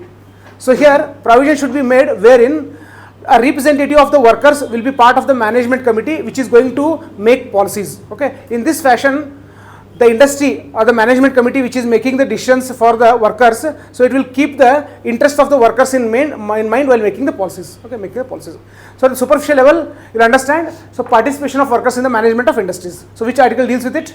43A. 43A. So already we have encountered one more A, which is that 39A. So 39A deals with equal justice and free legal aid. So here we came across participation of workers in the management of industries. Okay, it means originally this point was not present in the constitution, later on it was added. Okay, later on it was added. Next, 44. The state shall endeavour to secure for the citizens a uniform civil code throughout the territory of India. So it's a very hot topic, that is uniform civil code. Okay, uniform civil code. So uniform civil code, just with the help of an example. Now when it comes to inheritance, I am just giving you an example. Inheritance. So whatever the property you are inheriting from your ancestors, from your parents or from your grandparents, so there are different laws in India. For example, for Hindu we have a law, for Muslims there is a separate law, similarly there is a separate law for Sikhs and so on. So because of these differences in laws, so there are various disputes that arise. So to overcome those disputes, a common law should be brought which applies universally to all the religions. It may be Hinduism, it may be Islam, it may be Christianity, it may be Buddhism, or it may be Jainism. So that topic is called as uniform civil code. So discussions are going on to bring the uniform civil code. So when it appears in the current affairs, again we will be discussing in detail. So at the superficial level, again just took one example. Okay, I have just taken an example of inheritance. So it also applies to, for example, marriage, divorce, all these things. So in general, UCC, Uniform Civil Code, deals with what? Bringing uniformity in the laws which pertain to different religions. Okay, different religions. So from the exam point of view, which article deals with Uniform Civil Code? 44. Article number 44 deals with Uniform Civil Code. The state shall endeavour to provide within a period of 10 years from the commencement of this constitution for free and compulsory education for all children until they attain the age of 14 years. Okay, 14 years. So what you do is you just remove, forget it, only retain this content. Free and compulsory education for children. This is also not important because we have already included this provision under fundamental rights. Okay, so just at a superficial level you retain that article number 45 deals with free and compulsory education for children. Okay, free and compulsory education for children. 46. The state shall promote with special care the education and economic interests of the weaker sections of the people, and in particular of the scheduled caste and scheduled tribe, and shall protect them from social injustice and all forms of exploitation. Again, this entire thing you need not retain, just focus on these aspects. Promotion of educational and economic interests of scheduled caste, scheduled tribes and other weaker sections. Okay, so promotion of educational interests, what does it mean? Scheduled caste, scheduled tribe and other weaker sections who have not been able to have proper educational attainment levels. What we can do? We can make a provision for reservation so that they get proper education. Okay, proper education. Promotion of economic interests. Now scheduled caste, if they are not getting jobs, then provision should be made for reservation in the jobs. So that's an example of what? Economic interest. So if scheduled castes or scheduled tribes or other weaker sections are not getting loans from the banks, then special scheme should be made so that they can get the loans from the bank at the subsidized rate without any kind of hurdles. So all these are examples of promoting economic interests of scheduled caste, scheduled tribes and other weaker sections. So article number, which article deals with it? 46. 46. promotion of educational and economic interests of scheduled caste, scheduled tribe and other weaker sections. So this much information would be sufficient. Okay, you need not focus on this. Okay. And so here just focus on this word, social injustice. Okay, so they should not face any kind of social injustice. So when we say social injustice, so it may be social term, generally we associate it with education. Next, employment and health. So with respect to all these things, they should not face any kind of injustice. They should get proper education, they should get proper health related treatment, all those things. It's an example of social justice. Okay, so the state should protect them from social injustices and all forms of exploitation. Okay, exploitation. So there are chances that they may be exploited, so that exploitation has to be prevented. Okay, prevented. And we have some rights like Scheduled Caste Atrocities Act. Okay, which protects the scheduled caste and scheduled tribes from exploitation. Okay, from exploitation. 47. The state shall regard the raising of the level of nutrition. Raising of the level of nutrition. Okay, level of nutrition. Now for time being you skip all these things.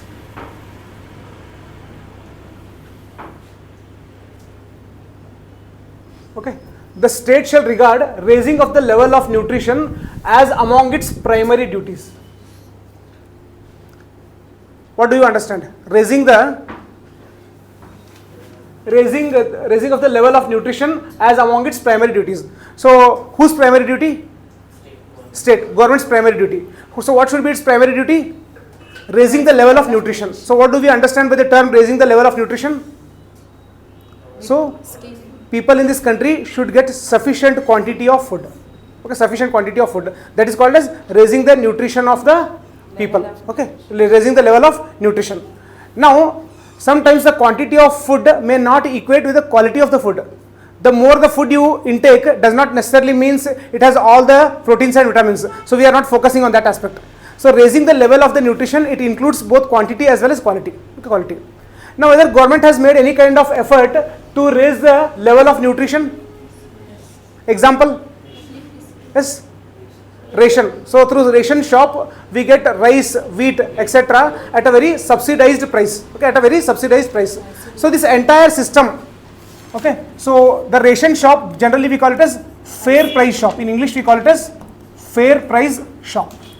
So through this fair price shop, people will get rice and wheat and other things at subsidized price. Okay, so generally rice we get it at for rupees 1 or 2 rupees per kg, but actually the government will procure it at 35 to 40 rupees per kg.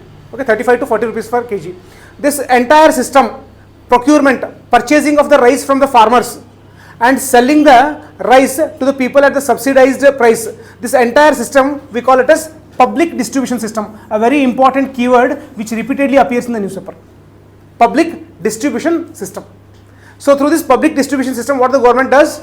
The government will purchase the rice, the government will purchase the wheat at 35 or 40 rupees per kg, and then it will sell it through fair price shop or ration shop to the people at a very subsidized rate of rupees 1 or 2. So what is the intention of the government? To raise the level of the nutrition of the people on one hand. On the other hand, to support the farmers. Okay, to support the farmers as well. So again, that point we will be discussing later on. So this is one example to indicate that the government has taken a step to raise the level of nutrition. Apart from the public distribution system or fair price shop, are there any other ways where the government has taken steps to increase the nutrition? You mentioned examples in the previous discussion. Anganwadi, okay, ICDS, midday meal scheme. So all these are examples targeted at enhancing the level of nutrition. Okay, level of nutrition. And the standard of, now see, now we have completed that point. The state shall regard raising the, now I will scratch this, raising the standard of living of its people as among its primary duties. So we saw the first primary duty. What was that? Raising the level of nutrition. Next, what is the other primary duty? Standard of living of its people. So can you give me an example of what? Raising the standard of living. Job. Yes. Salary. Job salary. When you say standard of living, so previously you used to use candles. Now you are using the facility of electricity. So standard has been enhanced. Now previously you used to have stoves. Okay. Now you are using some LPG connection. So in this fashion, what you are doing? Your standard of living has been enhanced. Previously you used to fetch water from kilometers together. Now you have a tap water connection. Okay, tap water connection. So government should make an effort to raise the standard of living of its people. Has government made any effort in this regard? Yes, the same schemes, Ujjwala scheme. Okay, for water facility, which was that scheme? Jal Jeevan Mission. Yes, government has taken steps to raise the standard of living of its people. Next, I will remove this part.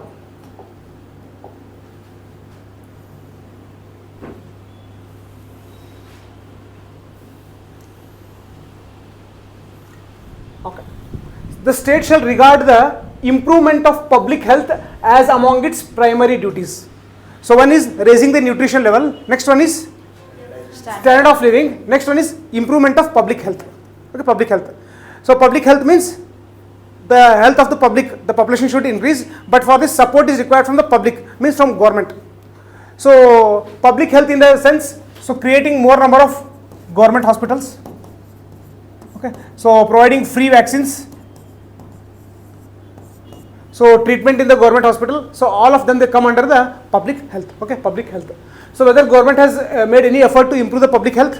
Yes, it has made an effort by creating government hospitals, primary health centers, community health centers, and also providing vaccines. So all these are part of the efforts made to improve the public health. Okay, efforts made to improve the public health. Next, so the first point until this we just discussed, and in particular the state shall endeavor to bring about prohibition of consumption except for the medicinal purposes of intoxicating drinks. So what are intoxicating drinks? Medicines. Intoxicating drinks are anything which gives us pleasure. Example, alcohol. Okay, is an example of an intoxicating drink. But some of these alcohol, it also has an application from the medical field as well. Okay, medical field. For example, for some kind of anesthesia and all, they may use it. So this DPSP says that if at all you are using such kind of drugs, okay, it should be used only for medicinal purposes and it should not be used for any other purposes, means for enjoyment, for pleasure and all. Okay, so they are called as intoxicating drinks. These intoxicating drinks should be only used for the purpose of medical purposes and not for any other purposes. That is, indirectly they are hinting at what? Alcohol. They are hinting at alcohol. Okay, only for medical purpose it should be used, for no other purpose. And of drugs which are injurious to health. Okay, there are some drugs which are injurious to health. So such drugs only should be used from medical purpose and not from any other purpose. Okay, any other purpose. So whether these provisions have been implemented? Yes. Okay, if it was implemented completely, then probably we would have not witnessed a shop in front of our office itself. Okay, so it depends upon the state. Okay, it depends upon the state government. Some of the state governments have completely prohibited this intoxicating drinks. Example, Gujarat. So Gujarat is a completely dry state from independence. In recently around 7 to 8 years back, Bihar also has implemented it. We call it as a dry state. So in whichever state alcohol is prohibited, we call such a state as a dry state. Means some of the governments have tried to implement it, but to what extent it is successful, we shall not comment on it. Okay, because the government earns the highest revenue from these alcoholic beverages. So hence, probably they are not prohibited it. And yesterday somewhere I was just scrolling through the YouTube, not YouTube video or Instagram short, I don't know exactly, but somewhere a video it cropped in. So saying that the thing which is healthy, to distribute it, a person has to wander from one place to another place. But the thing which is which is completely unhealthy, people will go to that place. So they are making a comparison between milk and alcohol. Okay, so to distribute the milk, so every day a person he wanders from here to there. But for alcohol, all will come to that place. Okay, so irrespective, they will transcend religious, okay, linguistic, all the barriers they will cross. Okay, there they will display the unity. So you should have witnessed in the COVID days in 2021. I was here itself. I used to every day witness. All the other shops were closed, but it used to be open. Okay, Okay, and people used to stand in queues for hours together to just secure one bottle. To secure one bottle, and at that time the type of display, what unity, the discipline, that civilized society, what they used to display. So sometimes I used to wonder whether it is India or some other country. So it used to happen here.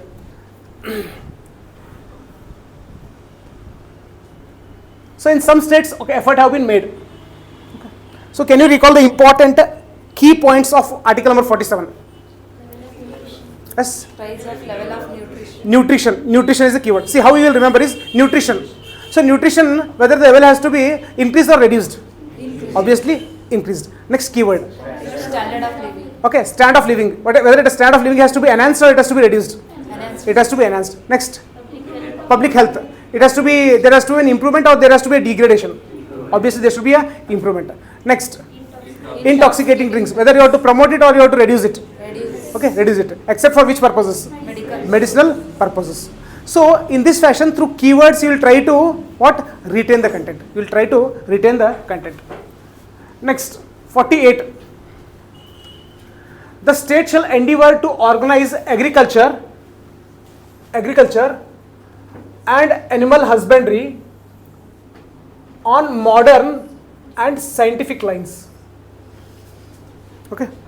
So agriculture on modern lines, what does it mean? Agriculture on scientific lines, what does it mean? Using vehicles. So shall endeavor to organize agriculture on modern lines. Okay. And one example would be sufficient. So when we say agriculture, there are various aspects associated with agriculture. Can you recall few of the aspects associated with agriculture? So when you supply water to the agricultural field, what is it called as? Irrigation. So irrigation is one aspect of agriculture. Next, Using your vehicles. fertilizer is one aspect related to agriculture. You are mentioning about the equipments or mechanization. Okay. So these are few of the examples. So the agriculture should be organized on modern lines. For example, if we take irrigation as an example, if there is a scarcity of water, there is no sufficient water. So the traditional method would be to create a lane and allow the water to flow through it. So much of water will get wasted. So in summer season, when you do not have sufficient water, then the yield will get reduced. So to conserve the water, what you can do, you can go for a drip irrigation. So drip irrigation is a modern agricultural technique. So government shall endeavor to organize agriculture on modern lines. Example, drip irrigation. Drip irrigation is an example. So in this fashion you will correct. Agriculture on scientific lines. Fertilizers. Okay, fertilizers. Now previously we used to only use organic fertilizer. Okay, organic. Now synthetic fertilizer, for example urea. But on scientific lines. Okay, on scientific lines. Now the ideal ratio that is required for the soil is that is NPK. Okay, nitrogen, phosphorus and potassium. So for any crop to get a proper yield, nitrogen, phosphorus and potassium, they should be present in proper proportion. So these things again we'll start discussing once we start discussing about a topic called as agriculture. So this ratio should be ideally 4:2:1. Okay, 4:2:1. Now because of the government schemes like providing urea at a subsidized price, so what is happening? This ratio is getting distorted. So rather than being 4:2:1, it is becoming 14:4:1. So the content of nitrogen is increasing. Why? Because farmers are using more and more urea. So they think that if they use more urea, then the yield will increase.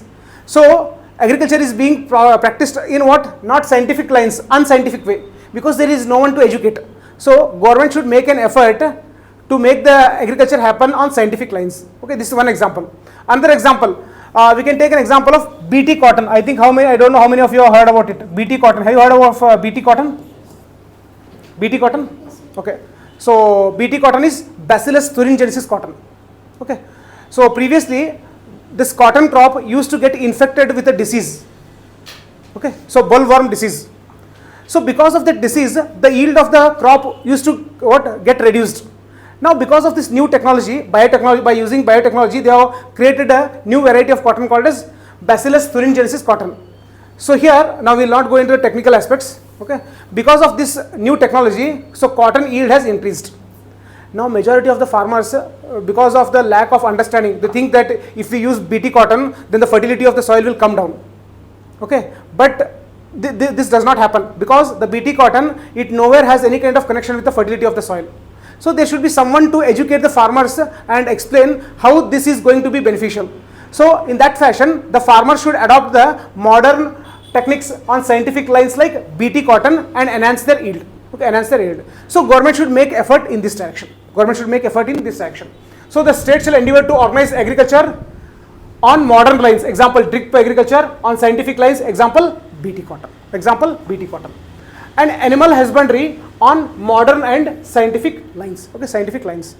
Now animal husbandry. What is animal husbandry? Yes, saganike. The concept of what?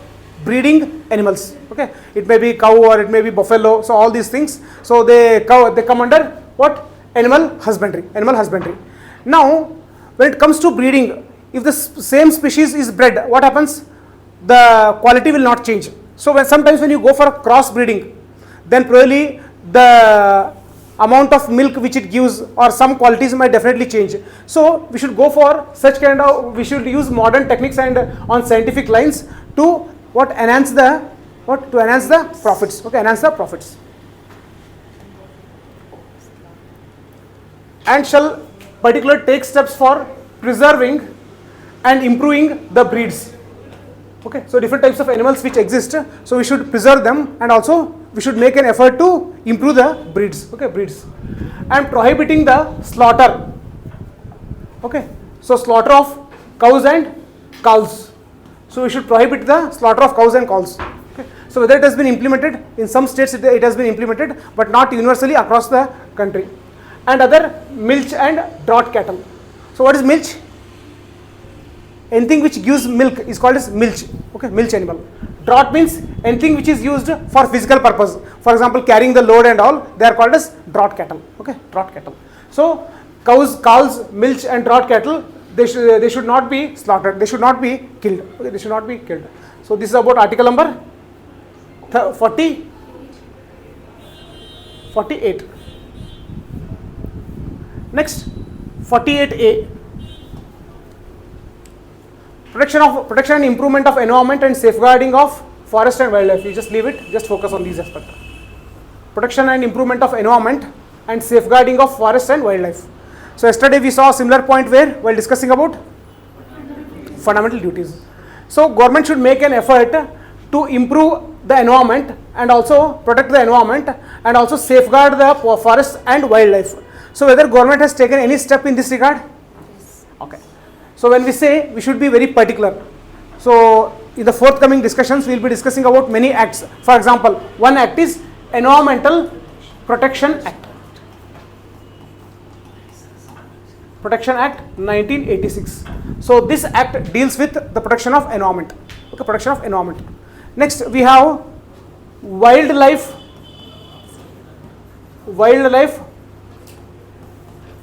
Protection Act 1972. So it deals with the protection of wildlife.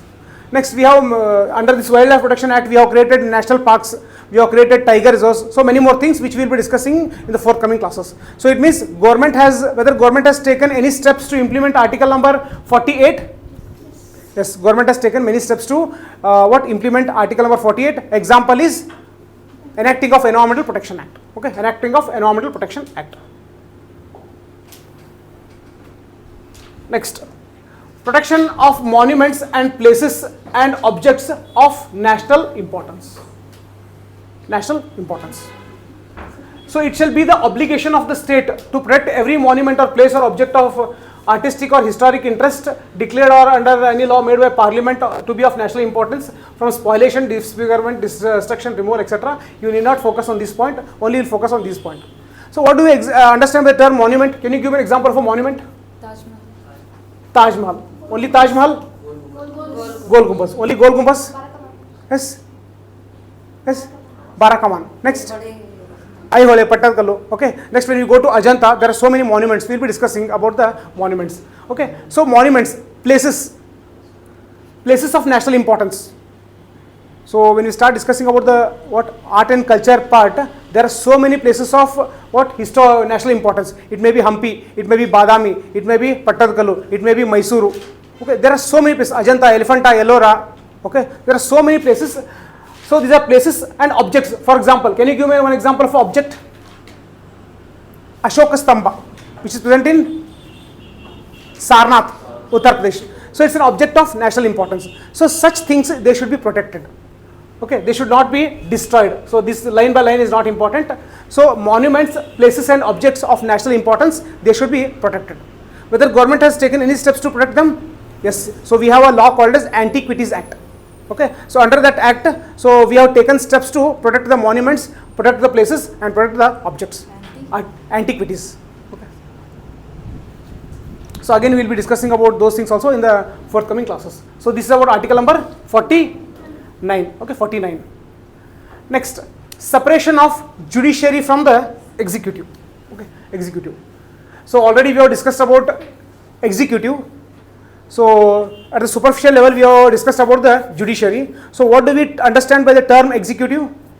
Council of Ministers. But if we take the formal definition as per the constitution, so union executive consists of Prime Minister, President, Vice President, Council of Ministers, Attorney General of India. Okay. So separate the state shall take steps to separate the judiciary from the executive. So when I say judiciary, it is Supreme Court, High Court, okay, all the other courts, etc. Executive means Council of Ministers. Council of Ministers. It means Council of Ministers should not interfere in the working of the Supreme Court or High Court. Similarly, Supreme Court or High Court should not interfere in the Council of Ministers. Okay. This is just a DPSP. There is no such strict separation of powers in India. There is no strict separation. But from the exam point of view, if they ask which article deals with the separation of powers between the judiciary and executive? 50. Okay, so sometimes they may confuse you. Article number 50 deals with the separation of powers between legislature and executive. True or false? False. No, it is separation of powers between judiciary and executive. Not also judiciary and legislature. It's between executive and judiciary. Okay, very important. At a central level, which is a legislative body? Which is a legislative body at the central level? Parliament. So parliament consists of Lok Sabha, Raj Sabha and President. Okay, President. So generally when we speak about the executive body in our discussions, do we refer to a permanent executive body or temporary executive body? We refer to temporary executive body which comprises of Council of Ministers. Okay, Council of Ministers. Next, article number 51. Promotion of international peace and security. So at the international level, we should promote what? Peace and security. So these are the detailed provisions. Just at the superficial level we shall see, the same will repeat. So to promote international peace and security. Okay, so how we will promote international peace and security? Okay, so now whenever, let us assume two countries are fighting.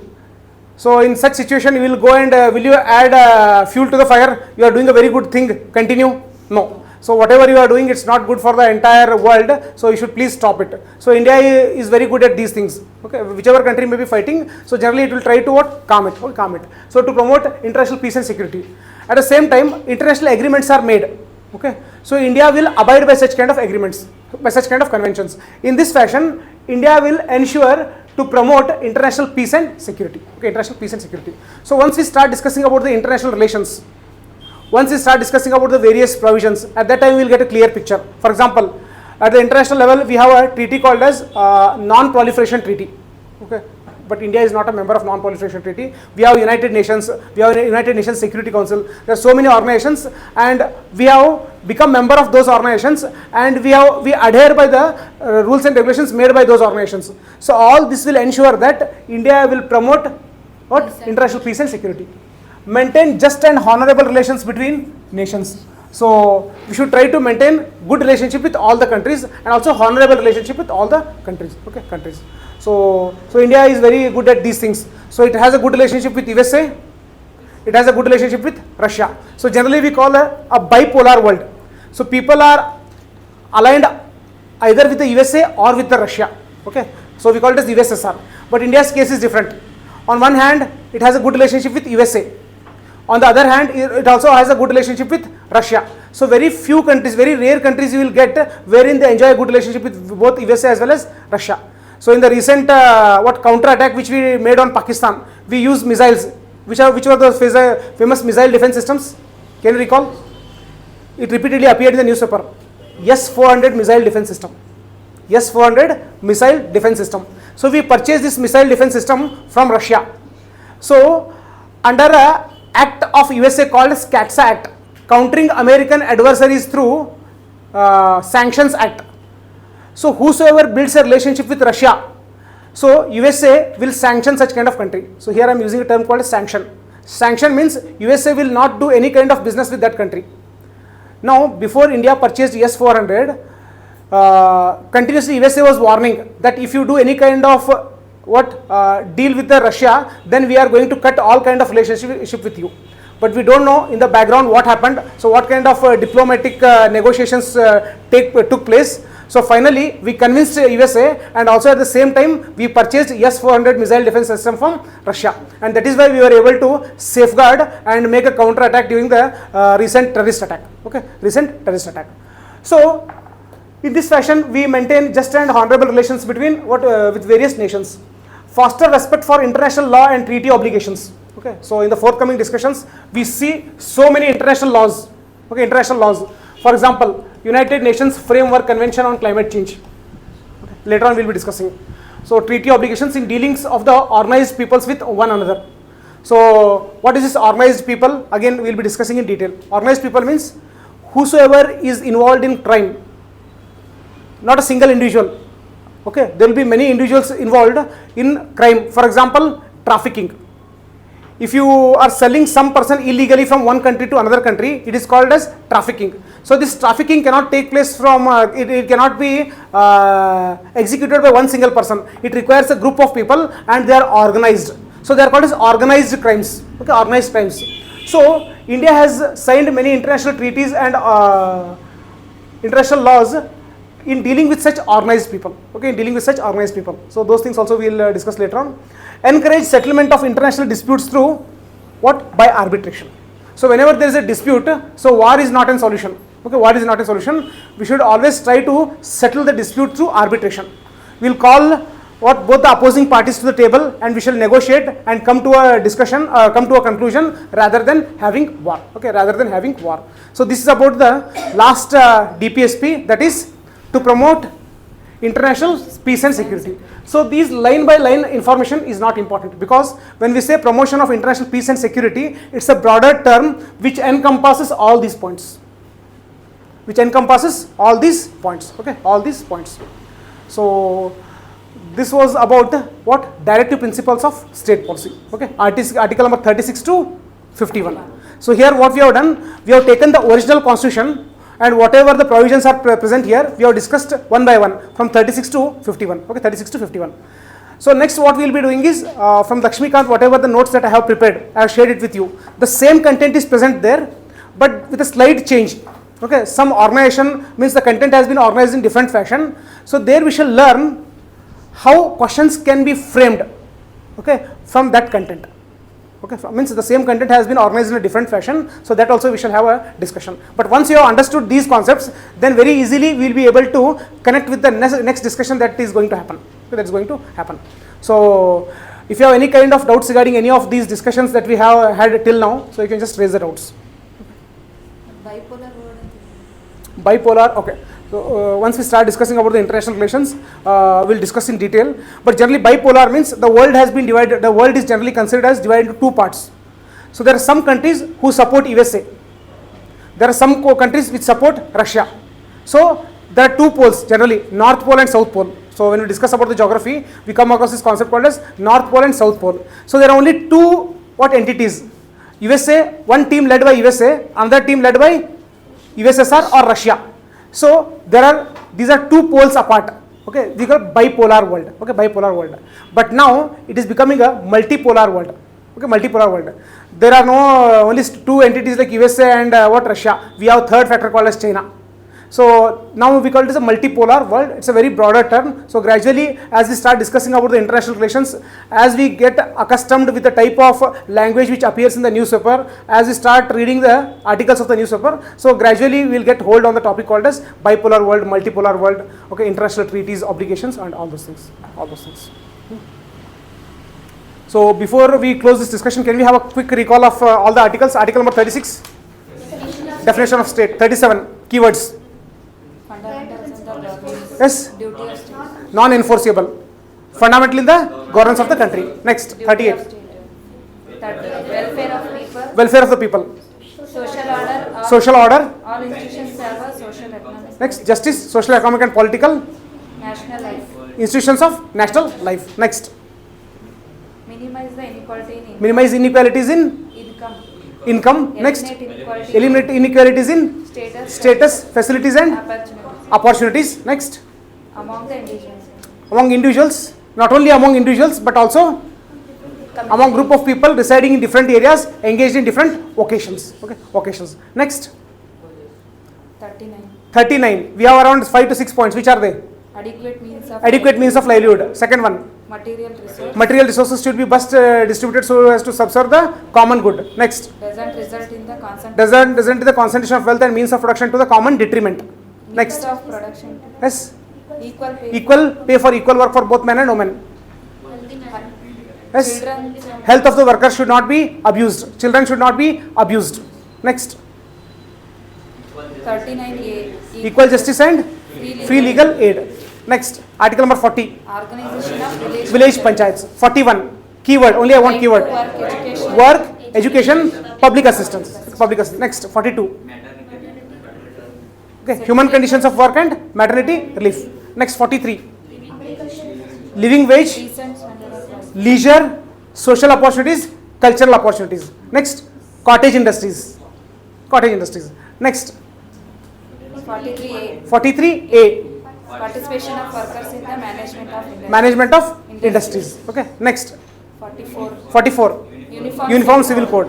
45, Compulsory education for free and compulsory education. 46, promotion of education and economic interest. scheduled caste, scheduled tribes, and other weaker sections. Next, 47. Rise of level of Okay, just nutrition, recall the keywords: nutrition, standard of living, public health. Next, intoxicating drinks. Okay, intoxicating drinks. Next, 48. organization of Agriculture, and animal husbandry, modern lines, scientific lines. Next, 48A. okay, slaughtering has to be prohibited. Okay, slaughtering has to be prohibited. Next, 48A. 48A, Protection of environment. protection of wildlife. wildlife, environment, etc. Good. Next, 49. And protection of monuments, Monuments, places, national objects of national importance. Next, 50. separation of judiciary Executive from judiciary.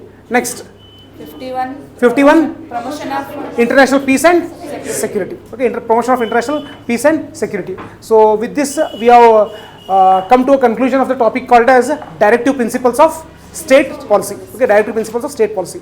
Now, based on this discussion, just don't look into it. If I ask you, which are the DPSPs that have been added through amendment and initially they were not present as part of the constitution?